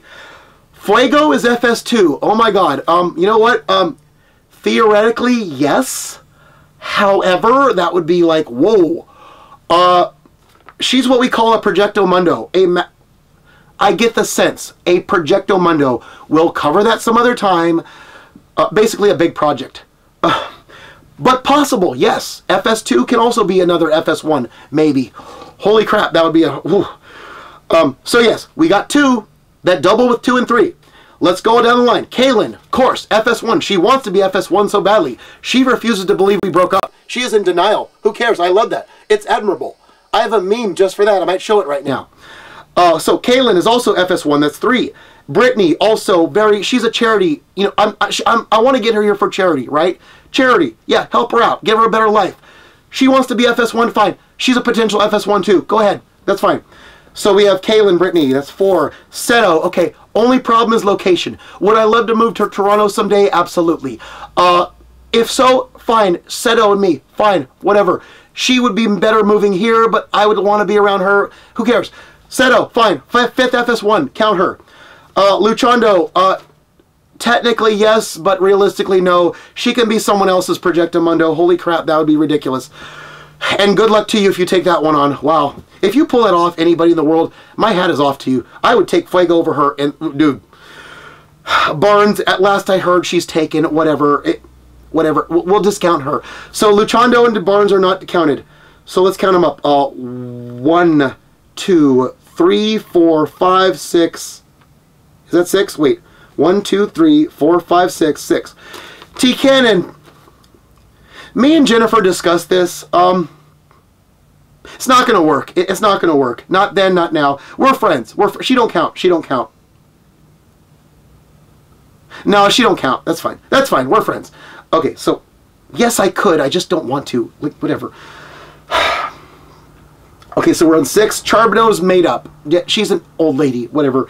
Doesn't count. Laurel, of course, Laurel. If she is who she says she is, she's definitely a potential FS1. If not, she's invented. Who cares? So that's 7, right? 7. All right, here we go. Kelly and Kayla. We had to cover them in depth, okay? Kelly is a minor. She's 17. She just turned 17. Give her 1 more year. Sure, why not? This is all for defensive purposes. Kelly, go. Yeah, potential FS1. Just 1 more year. Fine, whatever. Kayla. She's already 20 or whatever. You know what? I'm not going to lie. Kayla, sure. Kayla too. Why not? Yeah, just go with it. Just go with it. Just go with it. Kayla, sure. Why not? She's like 20, 21 or some crap. So yeah, count her. Runner and Tysonator are dudes. White's a dude. Cynthia, sure, Cynthia, you count as an FS1. If you are who you say you are, you hold on. Yes, you can come here. If you want to stick around, no matter who I marry, and if it works out with us and no one else, fine. You could be an SFS. You could also be an FS1, right? So let's count them up again. 1, 2, 3, 4, 5. Did I cover Chloe yet? Yeah, okay, yeah. 1, 2, 3, 4, 5, 6, 7, 8, 9, 10. That's 10 FS1s, potential FS1s for David in the future. So you want to get over your FS1 FS1 who you can't have anything to do with lifelong ever again? Perfect way. Have a team of two FSs, 2 and 3, who are more powerful than FS1, right? And them, along with the 8 others, are also potential FS1s. Your team is littered with a total of 10 FS1s, possible FS1s in the future that you could marry. That is the best way to get over your FS1 of the past. 2 FS1s more powerful, the rest of the team littered with more FS1s. Yes. Something like that. Yes. So there you go. That's the way. And it's all discovered by Maria Cruz. Something she did in real life. Has to do with work and shit. And also, this whole Vega girl situation, we'll cover this in another video. It had to happen. It had to. Because all these people, in different ways, whether real or not, they proved to David something the whole world has told him the opposite of all his life. Including, I'm not going to include him. You know what that is? That David is not lovable. That David is never going to be loved. The world doesn't want him in it. They all proved that wrong. All of them. Kaylin, Chloe, Laurel, Brittany, Cynthia, Laura, who did I cover? All y'all, even the ones who missed it, who are benches players, Teresa, Karen, Angela, they all took what the world thinks about David since the time he was a little boy, that they don't want him in it. They don't like him, they don't want him, they don't want unique people, they don't want people with ambition, drive, motivation. They don't want a unique thinker. They don't want people who help people. They don't want them. They want to beat them down till they don't want to live no more. Well, guess what? David took a different approach. He took the hits and he kept on coming forward. Just like Rocky Balboa to his son in that movie. It's not about how hard you get hit. It's about how much hits you take and you keep moving forward. That's what David did romantically. That's what David did ambition-wise. That's what David did with charity video making. That's what David did as a person. And God damn it, as much as these Vega girls might be fake and might never get here, all them people, whoever the hell they are, they convinced David that he is lovable and he needs to be here, free and unharmed. And, you know, with his living situation provided for. Because David does not care about David. He cares about the rest of the world, not David, to help them. His life is not even his own. It belongs to others who care about him. Actual people like Maria, people like Jennifer. If Fuego finds out, maybe she'll join it. You know, who cares? Like, you know, Tysonator. White, if I can find him now, you can't find him because you get the snowboarder shit. Yeah, anybody who cares about David, this is my army. This is who I live here. This is who can testify that David is lovable and he needs to be free at last. So that's why they're all the team. And this is the best way to get over an FS1, right? Right. Like, I swear to God, I hope this never happens. But if I ever have to defend myself anymore, I will stand up and say, hold on. Let's go with Your Highness, right? Your Highness, here's how I got over FS1, the original. Team, FS2 and 3, more powerful. Team littered with 8 more FS1s in the future, possibly. What's up? This is how. This is David's method. This is his new significant people in life. He don't need nothing else. He's got this. Maria Precious, Fuego Inspirational, 8 more people who want to be with David someday. Any one of them can marry him and then game over. Shut the door on his past. Just let him go, dude. Let him go. That's what it is. You see? And that's how you do it. That's how you do it.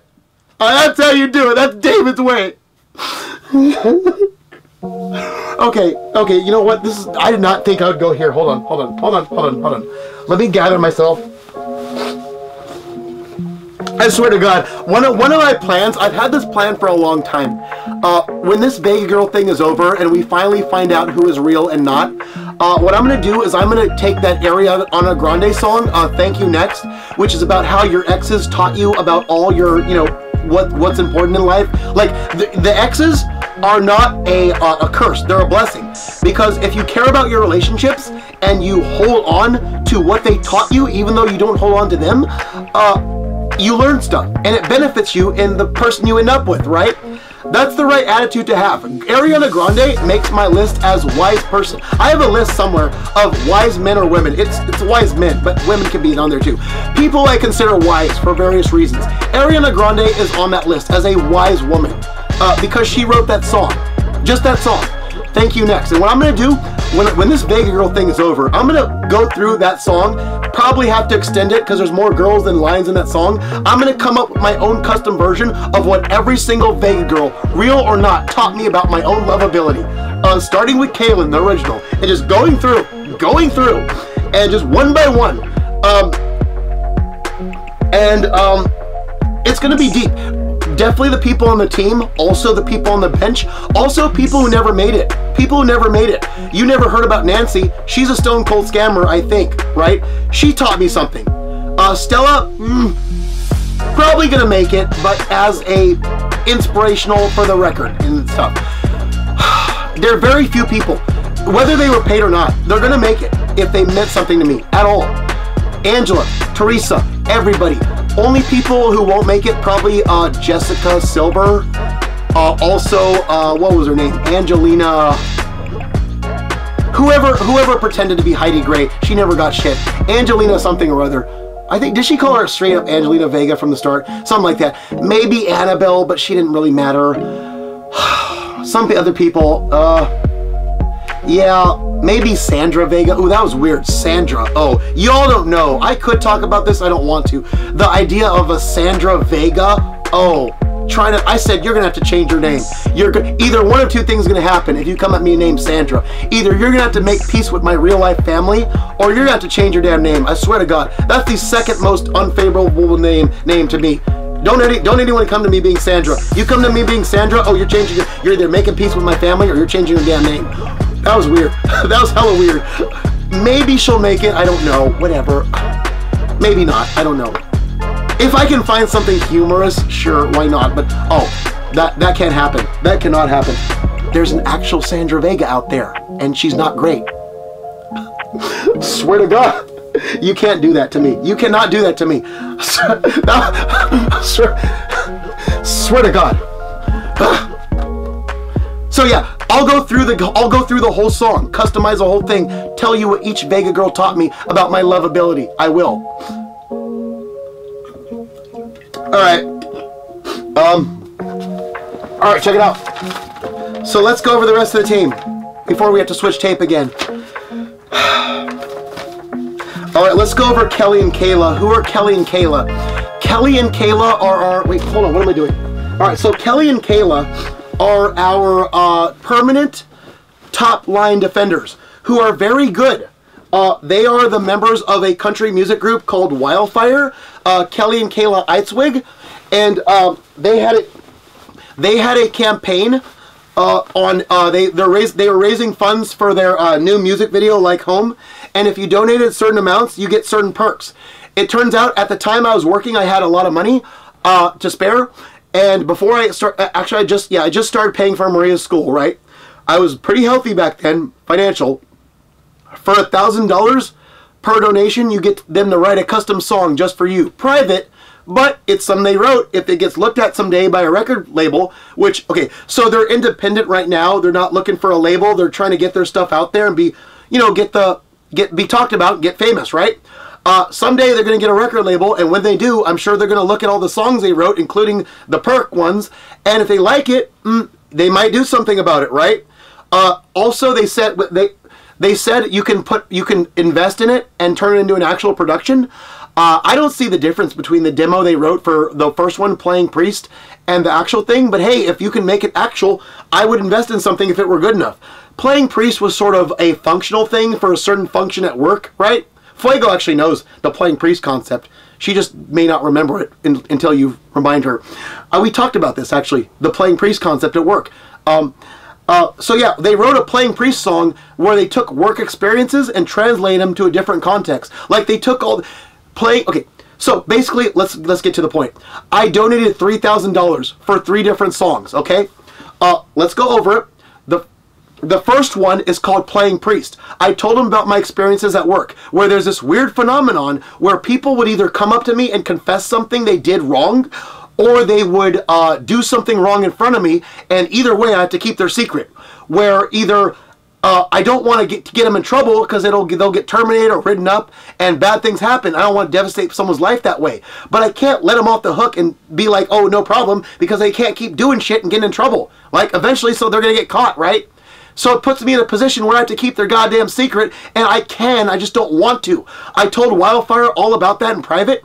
They took my idea and translated it into a different context of a grocery store or on the bus. Different things that had nothing to do with work, but I know the story. There are some things that were very similar to work stuff. At least one of them I know.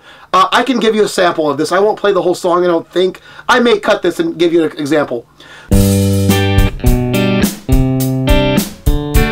She cornered me one day out of the blue. Said she was at the local grocery, got some free drinks and food. Only bought 2 Red Bulls, walked out with the sack full. Now she wants me to approve. Wasn't me she confides in, I ain't got the time and not gonna see this one through. They've got me playing priest again, confessing all their sins. But I don't need to know how low they can go, just move along, my friend. They've got me playing priest once more.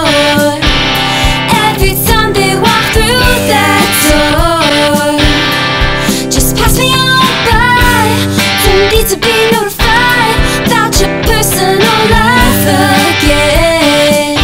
Don't wanna be playing priest.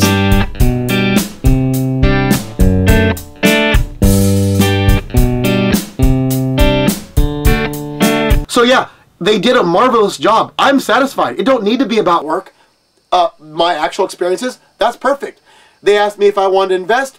It's okay. I don't need to, because I was gonna play that at work to anyone who does it in the future, to confess him some shit. Say, hey, we can't stop the problem. Me and the boss talked about this. You can't stop this. People will do this. They will come in and blammo you with their shit. You can't stop them ever. But you know what you can do? You can make it not worth their while. If they know that if they do this shit, you're gonna play a whole custom song about them doing shit, they're gonna get the word spread that, hey, you do shit in front of David, he's gonna make you hear a whole song about your doing shit, right? I was gonna bring in a tape recorder and do shit. It's okay. So that was a temporary thing. But they came out with 2 other songs. Okay? Well, we have 2 more in the works. One of them is called Playing Jesus. I don't want to go over because this will extend the length of this whole thing. It's a concept that is also a phenomenon where in my life, both past and present, and once in a great while, people will demonstrate when you try to use Jesus, the Bible, to teach them stuff, they won't believe the words on the page that Jesus actually did. And they won't believe it until they see someone else come along in present day and live those words. Like live what Jesus already did and require an extraordinary human being to be like a second Jesus. And the key element is you not only have to live what Jesus taught in the Bible, anyone can do that, any believer. But when the world makes you suffer for it in some significant way, it hurts you to do what Jesus already did. The question becomes, why do people not believe the words on the page that the original Jesus did? Why do they require a David to come along and live what he did, but also make him suffer for it? That's insane. I told him about big examples, right? And then I came out with a later idea where I actually have been posting on Quora, helping people with their problems. And there was one, I don't want to get into it all. I actually showed them in private an example where someone required me to, number one, demonstrate how you can help a girl with, what was the problem? Oh yes, I remember. This whole concept of, oh, you have to be happy on your own, by yourself, with yourself, before a guy will like you. Biggest misconception in dating. Holy shit, no you don't.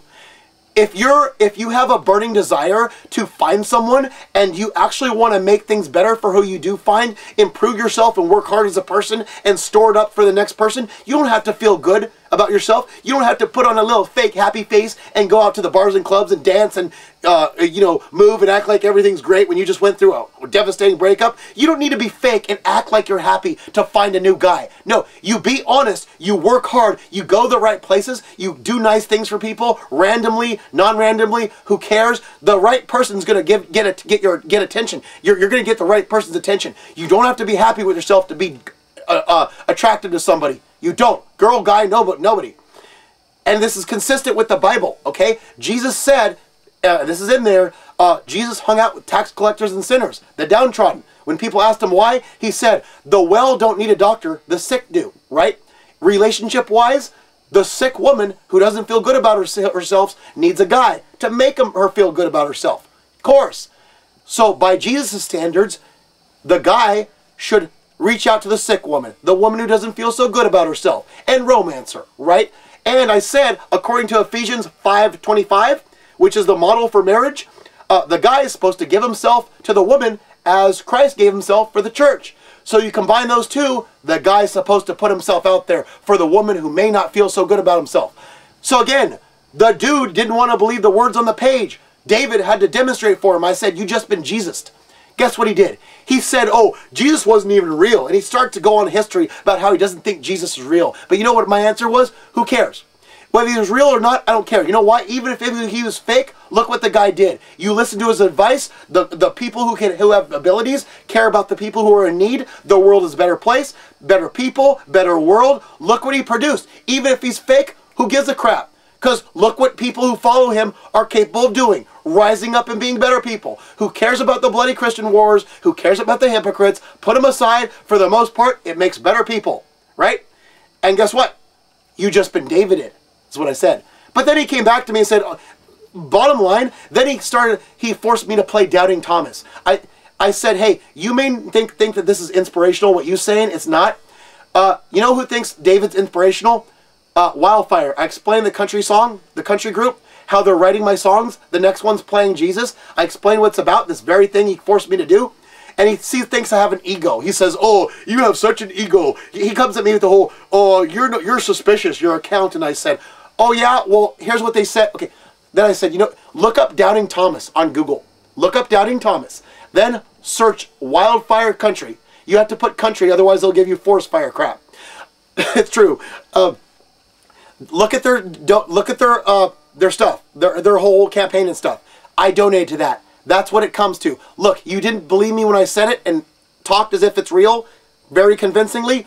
Now get the proof. I said they love my ideas. Even after the campaign's over, I will always have a home for my ideas in them. I told him that. So he didn't want to believe me when I gave him convincing reason to believe what I said.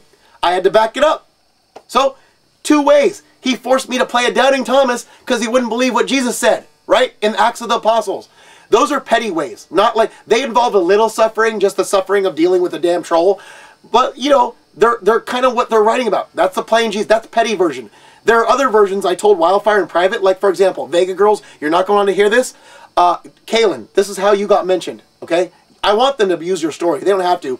I told them, the whole reason I started giving to the Vega Girls, the charitable reason, before it became Move Here for Charity to help me give to people like Maria and stuff, right? And other charities, right?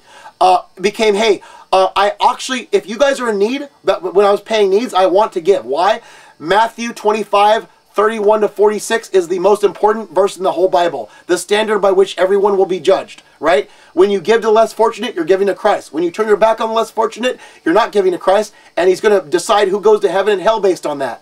Well, I use that as sort of a back. I didn't put it out there, but that's in my mind why I didn't care about giving to people who might not be real after all, but let's take a chance on them if I bond with them and stuff, right? At the end of the day, no one came here. I'm not going to say how much I wasted. That's in a separate video. I'm going to try maybe a GoFundMe page for Maria to get her school paid for by getting that money back. Bottom line, the sum total of all this was financial abuse. I went out, tried to live what Christ taught, the standard of judgment, most important verse of the Bible. Guess what happened? They all wasted my money, didn't get here. That's financial abuse. Yes, that is a big thing, big example of playing Jesus. Doing what Jesus said, suffering for it. People couldn't believe the words on the page of the original, so a David has to come along and be a second Jesus. That's ridiculous. That's even worse than playing priest, when you have to play Jesus, because people won't believe the original. There's only supposed to be one goddamn Jesus. You're all supposed to believe in him. You're not supposed to require another human being to be a second Jesus. Holy shit, something's wrong when you can't believe the first dude. So it's just like playing priest. I just don't want to. Why y'all making me? Kaylin, again, when you get money to get here, get here. If you did, the money wouldn't be, this whole wouldn't be necessary, right? because you'd be here right on camera with me. But I told them, make sure if you bring Kaylin into it, make sure that Kaylin, though she abused you, like everyone else, she said some stuff that David will never forget about how precious he is, how irreplaceable he is, basically how God, as long as the earth exists, God will never make another David. There will never be another David in the history of humanity. I am one of a kind. Kaylin recognized this. Others have it too throughout my life, right? Shut up. Kaylin, and she also saved me from a curse. I don't know if I mentioned that. Again, Kaylin, keep it to yourself. We're not going to talk about what the curse is. She's the original girl. She's priceless. I said flatter her if you can, even if you talk about the bad side of Kaylin to Wildfire. So, and then also, I have to mention this. The second idea, which they're going to work on third, is called Firestar. It's mainly about fire. It's about my lifetime Firestars, mainly 2 and 3. It's actually movie worthy. Now, before I get into this, let me tell you, yes, if they get word to Hollywood and they make a very good song with Firestarter, I told them make Firestarter your baby, because if it's good enough, you can actually talk to people in Hollywood. It's movie worthy. The FS2 saga would be the bulk of it, because that's the most fascinating thing. When FS2 comes along, oh, that is wonderfully fascinating. Like, I honestly wonder why FS2 didn't try this on herself. I wonder if she's ever thought of like this, you know? If so, oh, David can make it happen. He could take a damn good shot at it. I'm pretty sure she's thought of it at some point. I would be surprised if she hasn't. But then Maria, if she comes along and we end up together in that movie after what she did, oh, we marry. That's one of our conditions under which we'd marry. The 6th one. If they make a movie about us and say, hey, this is Hollywood. We made a movie about your Firestars, mainly 2 and 3. What's going to happen? Who are you going to marry, David? And we both laughed. I'm not going to say which name we suggested because she's going to be offended. We laughed at choosing a different name between me, but besides me and Maria. So we decided if they make a movie about us, it's going to be me and Maria. Why not? But yeah, so that's actually movie worthy. Now, I know entities might be wondering how you're going to handle FS1. Here's what we do. Very simple. Because of the nature of what... Okay, first off, because of the nature of FS1, it's not important that the... Okay. FS1, the original, is only the setup. What we need is a concept that is similar enough to completely replace the original, right? And use that as a springboard just to get to 2 and 3, right? And also be an albatross that hangs over David's head until 3 comes along and dismantles it, right? So, here's what you do. When the time comes to deal with the movie potential and what do we do about FS1? What we do is you go to any bookstore on the planet that has a romance novel section. Yes, I learned this back in the day, like just over a decade ago, when this whole thing popped up for the first time. How women fantasize. With men, it's visual, right? It's visual. Usually by computer, right? In the day, it was magazines, right? We get that. With women, I didn't know this till like a certain year, I'm not going to say, a little over a decade ago. It's words. It's words, like specifically romance novels. That's why they're in stores. That's why they exist. Now, at the time I researched what's in a woman's romance novel, apparently the way that romance novel starts out, the way that actual romance novel starts out is very similar to what I went through with the original FS1. No joke. So what you do is, if you want to replace an FS1 you can't ever deal with ever again, you go to any romance novel section of a bookstore. You pick up a book, you read the first 12 or so pages, see how it starts out. Odds are pretty good you're going to see something good enough to use. That's very similar, but you have a book from a bookstore, whether it already exists or it's written in the future, completely fictional, nothing to do with your real life. Use that, rip that directly if you have to. Twerk a little things here, maybe cause it to... All we need is a setup that puts David in a position where he meets FS2 and then the rest takes over. And there has to be an albatross hanging over David's head of constant danger if, and that changes him as a person, right? And then when FS2 comes along, you got 2 albatrosses hanging over his head. Maria comes along, dismantles the first one, the second one continues. Maybe FS2 and FS3 meet. Some has to be made up, right? Because the real life thing is sort of ended already. Yeah, so you make up shit at the very end, but all you need is a replacement, a logical, just keep the concept, right? The general concept. And here's the thing. Even if you pick up a book in a romance novel store, you don't get what you want, you get what you want, put it down. Go right to the next book. Pick it up. What's there? Can we use it? Nope. Put it down. Pick up another book. Can we use it? Nope. Put it down. Go book by book by book by book by book until you find something that is similar enough, it's usable. And if anyone ever asks questions, hey, here's our book that we picked up. We ripped directly from this. It's called such and such book from such and such bookstore, bought on such and such date, at such and such time. It cost this much dollars. We literally ripped from a romance novel in a freaking bookstore. This is our literary alibi. Yes, a literary alibi. That's all you do. That's all you do. Just find a similar enough story to replace that shit with, right? Works. We will seriously have an actual book, by the way, to produce if we need to.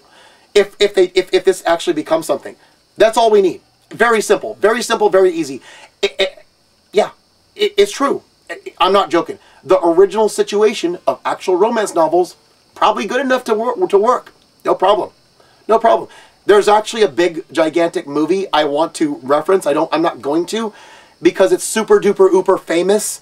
And as soon as I drop the reference, knowing that movie, you guys might kind of get too accurate of a sense of what the original situation has to be like.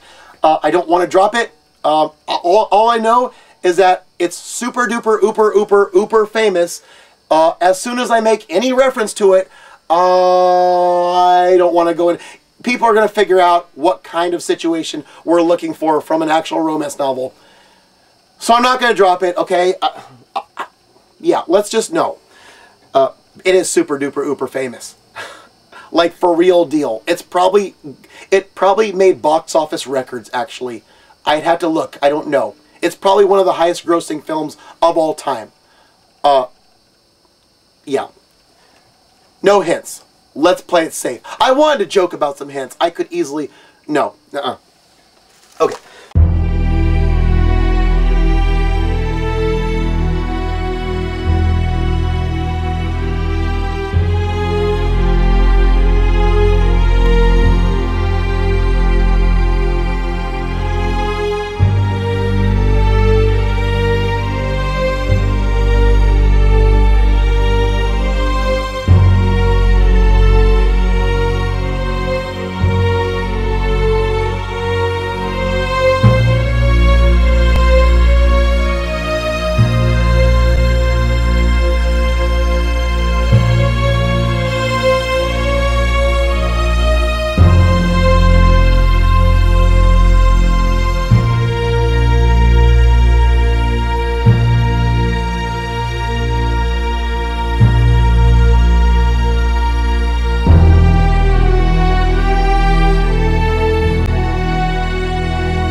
So don't worry. Bottom line, don't worry.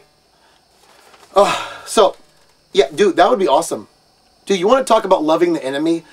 Try telling Fuego that she could be in a movie someday if this wildfire thing... So Kelly and Kayla are on the team because they're writing my songs. They know Maria. She's the inspiration for some of the stuff in playing Jesus, and also, obviously, Firestarter. That's the... Yeah. So they know Maria. We talk about her all the time. I tell her what I taught Maria when it comes up, right? So yeah, now, let's cover the rest of these people. Mexican Runner. He is a lifer. He is the person who got me into Twitch streaming. He didn't get me into it. I discovered him playing Super Mario RPG for his Super Nintendo top 25 games of all time, playing the list of shit. He played Mario RPG for the first time, and I caught that in process. That's how I discovered Twitch and got into Twitch. So we talked a little bit. I won a shirt from him back in the day. On a very low probability roll on his wheel. I still have it. I can't fit it no more, but I have. I wore it in the first singing video for Kaylin. Yeah, the Brian McKnight Back in One. I think that might have been the only shirt. It's the blue one. The blue one with MKH on it, Mexican guy in the front. Consult Manuel. You go look at that video. That's the one I won. So he's special to me. We sort of interact once in a while. I told him about the game. He likes the game. He's a good defender. He's not your destroy everything he touches defender. He's your smart defender. He's speedy. He's top speed, top acceleration. He will score some goals sometimes, especially from the left side. He's also a Lady Bing candidate. He's winning. He's in line for the Bing in the Kaylin season. He can take penalties as long as you don't interfere on net. He'll probably win the Lady Bing as a defender. Yeah. So he's good. He's a good guy. He's a lifer. We covered Tysonator, he's a lifer. Sean White, he's a lifer. Cynthia, yeah, we covered everybody. Deficiel, the goalie. She's Maria's friend. She goes back and forth on whether she's cool with David or not. I don't know how she is now because she's friends with Luchando, but whatever. She's on the team, codenamed, until I know she's permanent. Who cares? Ekit is the goalie he's the one whose life I saved with my Mousecapade review. He is a goalie. He's an invincible goaltender. He has 15 on all ratings that are responsible for saves, like glove left, glove right, stick, stiff left, stick right. He has like he has certain sacrifices like no aggressiveness, no passing or some crap. You make sacrifice. He's basically a hold the puck goalie. Like you get the puck, you cover up. You get the puck, you cover up. That's all you do. He doesn't make plays. He doesn't pass it. He's not a passer. You can pass, but it's a risk. He doesn't handle the puck outside the net very much. His handling sucks. You basically give him invincible ratings. He's basically a brick wall and no more. Ekit. Bogart is the former YouTube personality, Play It Bogart. Now here's the thing. Don't search him up because there's a new female called Play It Bogart that if you search for this Bogart, you'll find the female. Not the same person. To my knowledge, he has not changed gender, and I hope he hasn't. I hope that we're not actually dealing with the same person, but it's 2022. You got to entertain that idea. No, it's a different person calling herself Play It Bogart. The Play It Bogart you have to look for is Play It Bogart Roller Games Review. That's what he's famous for. Or Play It Bogart Highlight Review. He's famous for that too. He did some other games, but like that's the ones I remember. Mostly roller games, okay? He impressed me as a day. He's also a James Bond fan. I gave him realistic ratings with damn good passing, like Bond shooting a gun. But he's passed, though. He hasn't been around forever. I don't know how to get in contact with him. So Ekit also, same thing. Gone, but he means so much to me. He's forever on my team. Bogart we could part with if we come up with a better goalie. We don't need 3 goalies. That's too much. You can only play 2. 1 all season, 1 in the playoffs. 3 is overkill. You have to split the playoffs up. It sucks. So yeah. We're good with goalies. So we covered everybody on the team. We did. Okay, so what I wanted to say and I wanted to end with is this. I'm going to forget stuff, I know. What I wanted to say is that, let's see.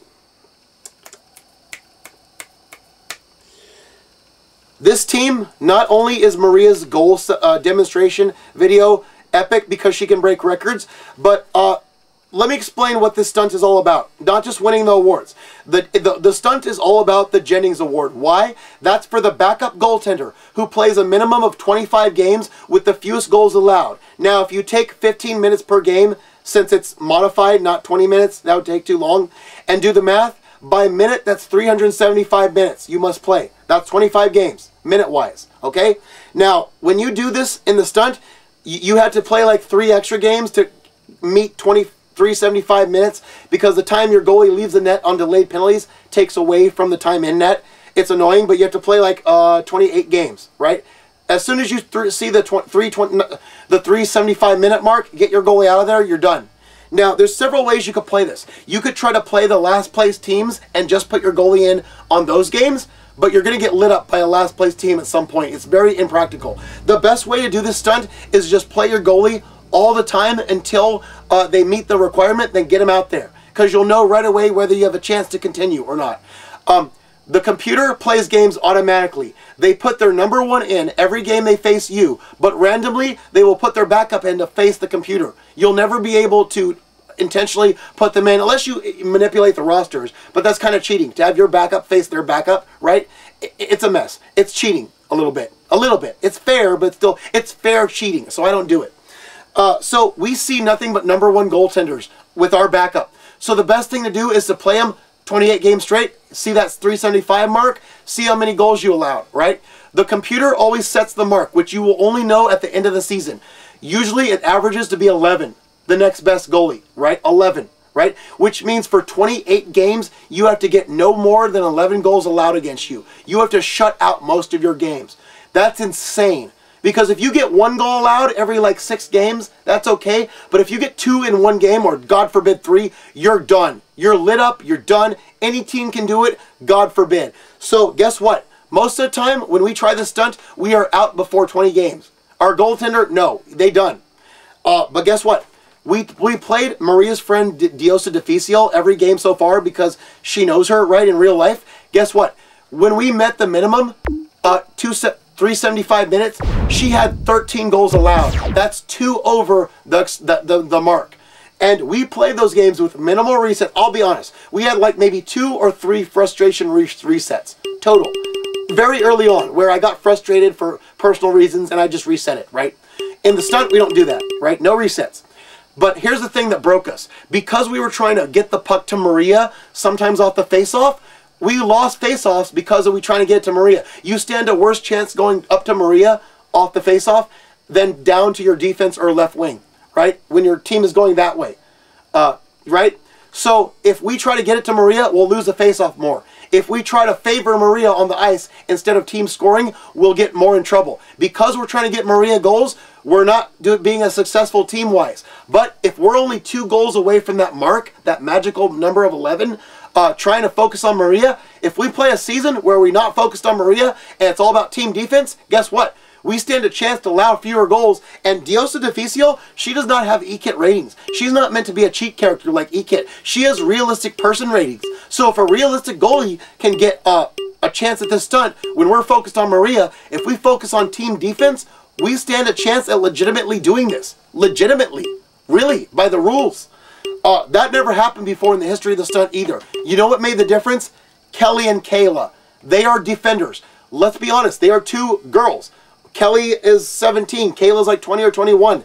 They are not your defender types. You know what they are? They're smart defenders. They get back, top speed. They interfere in the play. They don't always lay big hits on people. They can, not always. Kayla's actually better than Kelly. Kayla's built. Kayla's like 4 inches taller and built better. She lays the hits most, but Kelly scores from the left side. She cuts in and does the trick because she's on the left. Kayla gets all the assists because she passes to Maria and she can hit a little bit. But they're not overpowering defenders. They just interfere with the play enough to keep shots on net. Mexican runner, also not overpowering. Much like them. Tysonator is a wrecking ball. Anything he touches, he destroys. He's the wrecking ball. Cynthia, not overpowering, much like Kelly and Kayla. She can hit, doesn't specialize in it. White is a wrecking ball, right? He's not top speed, but he's good enough to hit and keep people down. So you have 2 hitters on the right side, lower lines. Everyone else is a speedy, smart defender. Kelly and Kayla made the difference. They are there to stay. They've been told about it. They like it. They love it. They made the difference. They give us a shot at the stunt when never before in the history we have ever had a shot at a shot. Right? Right. So, yeah, Kelly and Kayla, they give us a chance now. So, I can't wait to start this after Maria's video is done. If we can Twitch stream, I'll do it. I do actually am interested in another demonstration video for actually Cindy Seto, and here's why. Cindy Seto, for whatever reason, something going on in Toronto with her dating life, she's been getting harassed by these guys every so often.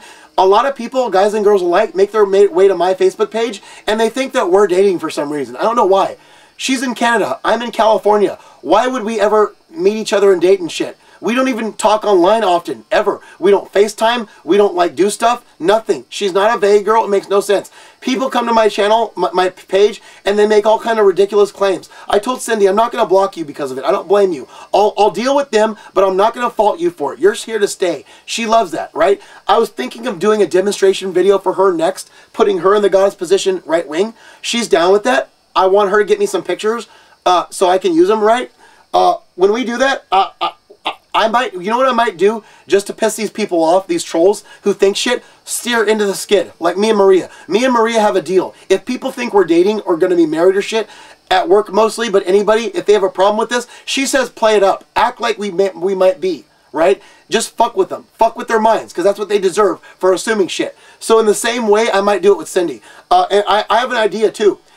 Instead of Kaylin on the left, I might invent a hypothetical kid between us called Zhao Young Vega. Why? Because Destiny of an Emperor is one of my favorite RPGs. I love the character Zhao Yun, his character, and also he's good in the game. You can research that later, or I'll put some stuff on the screen.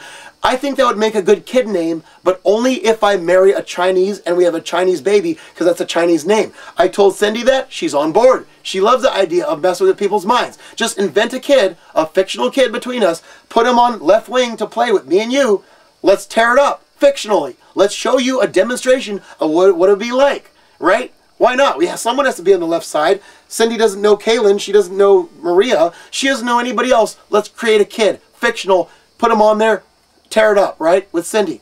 And the people on defense, the top defense, would probably be Tysonator and Runner, because she knows Tysonator in person. Runner, he's a streamer, close enough, right? Or somebody else. We'll figure out something. We'll figure out who she wants there. You know, maybe we'll put Gar on there. Tysonator's friend. Who knows? Somebody like that. So yeah, she might be next unless we can stream. So I'm just thinking about that for now. So yeah, the demonstration is what I do. I do that. I don't care. You don't have to marry me someday. We don't have to be in a relationship. Let me just show you. Show you what it's like, you know? So yeah. After that, I have no clue. Yeah, after that, I don't know. One of the VEGA girls will have to get her. Whichever VEGA girl gets here first would be after that. Whatever. So yeah,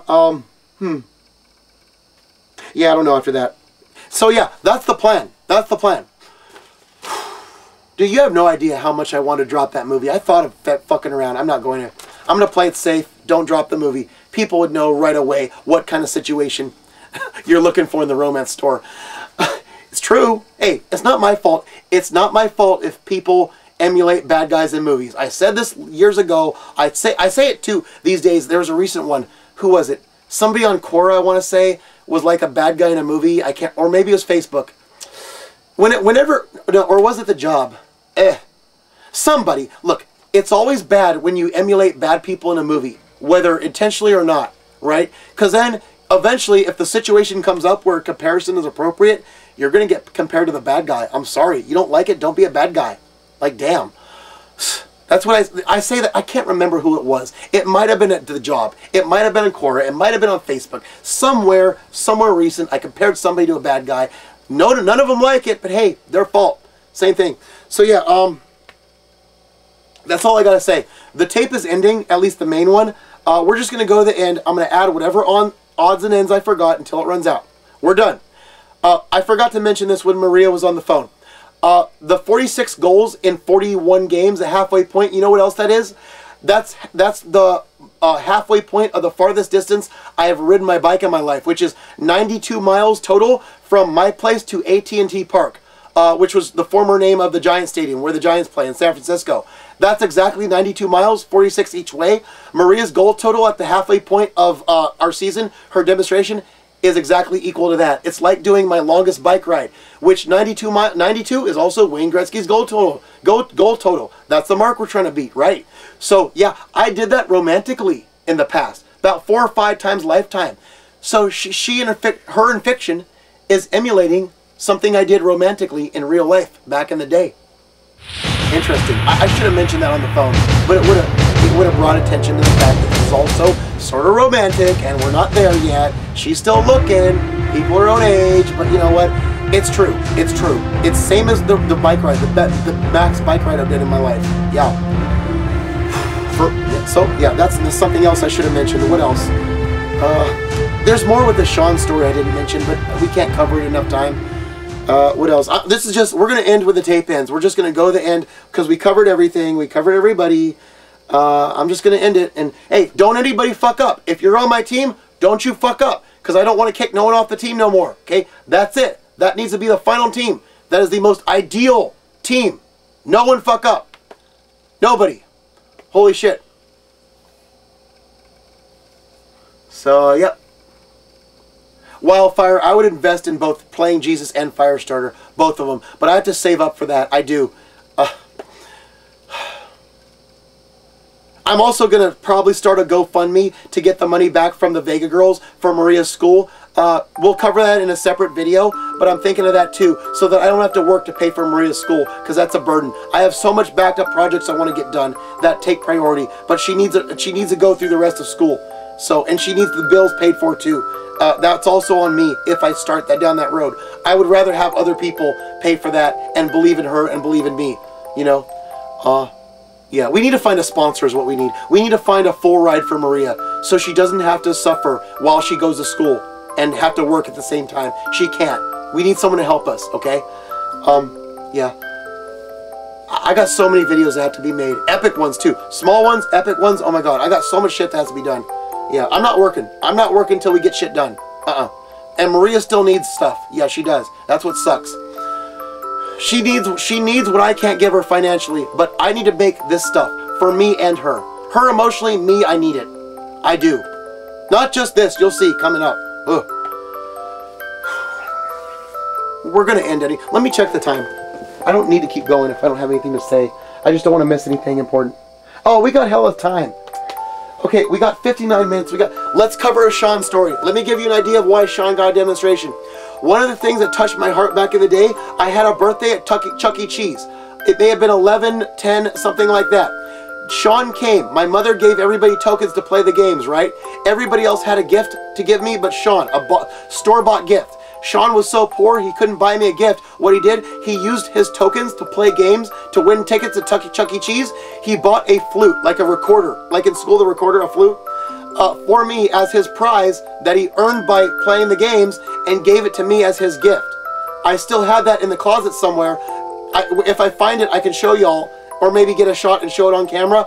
Yeah, that was his way of giving his gift when he couldn't afford one. That's why stuff like that, he was a much better friend than Cameron ever was. That's why I went all out and gave him the very first demonstration video. Even Maria is not getting what I did for him. That's what I would do for an actual wife someday, if I were to top Maria, whether she breaks a record or not. No, I would do that for an actual wife. All-star game, playoffs. Oh, also, when I did that, people were dying frequently. Celebrities. Muhammad Ali died that year. Pat Summitt died that year. Kimbo Slice. Bobby, somebody. There's somebody else. Somebody else, I forget. Every time they died, I put their picture in the corner of the playoff rounds. 4 rounds,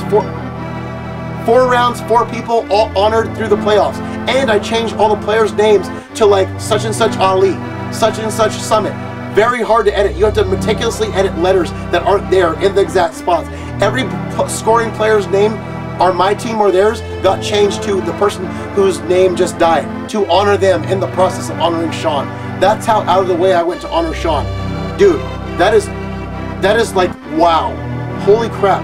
That's going far. And guess what? For a dude. We didn't even call it a demonstration. We didn't know. Now I do it for women only. But a dude got the first one, the deluxe package. So,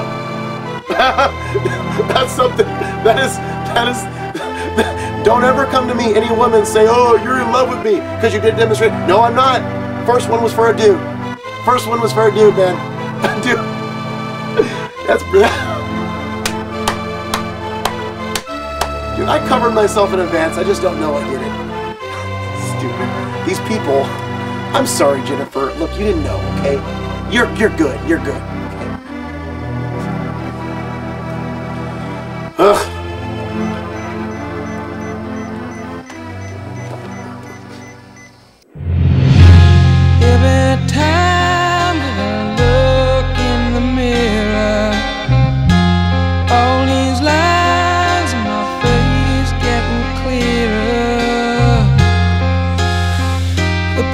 past is gone.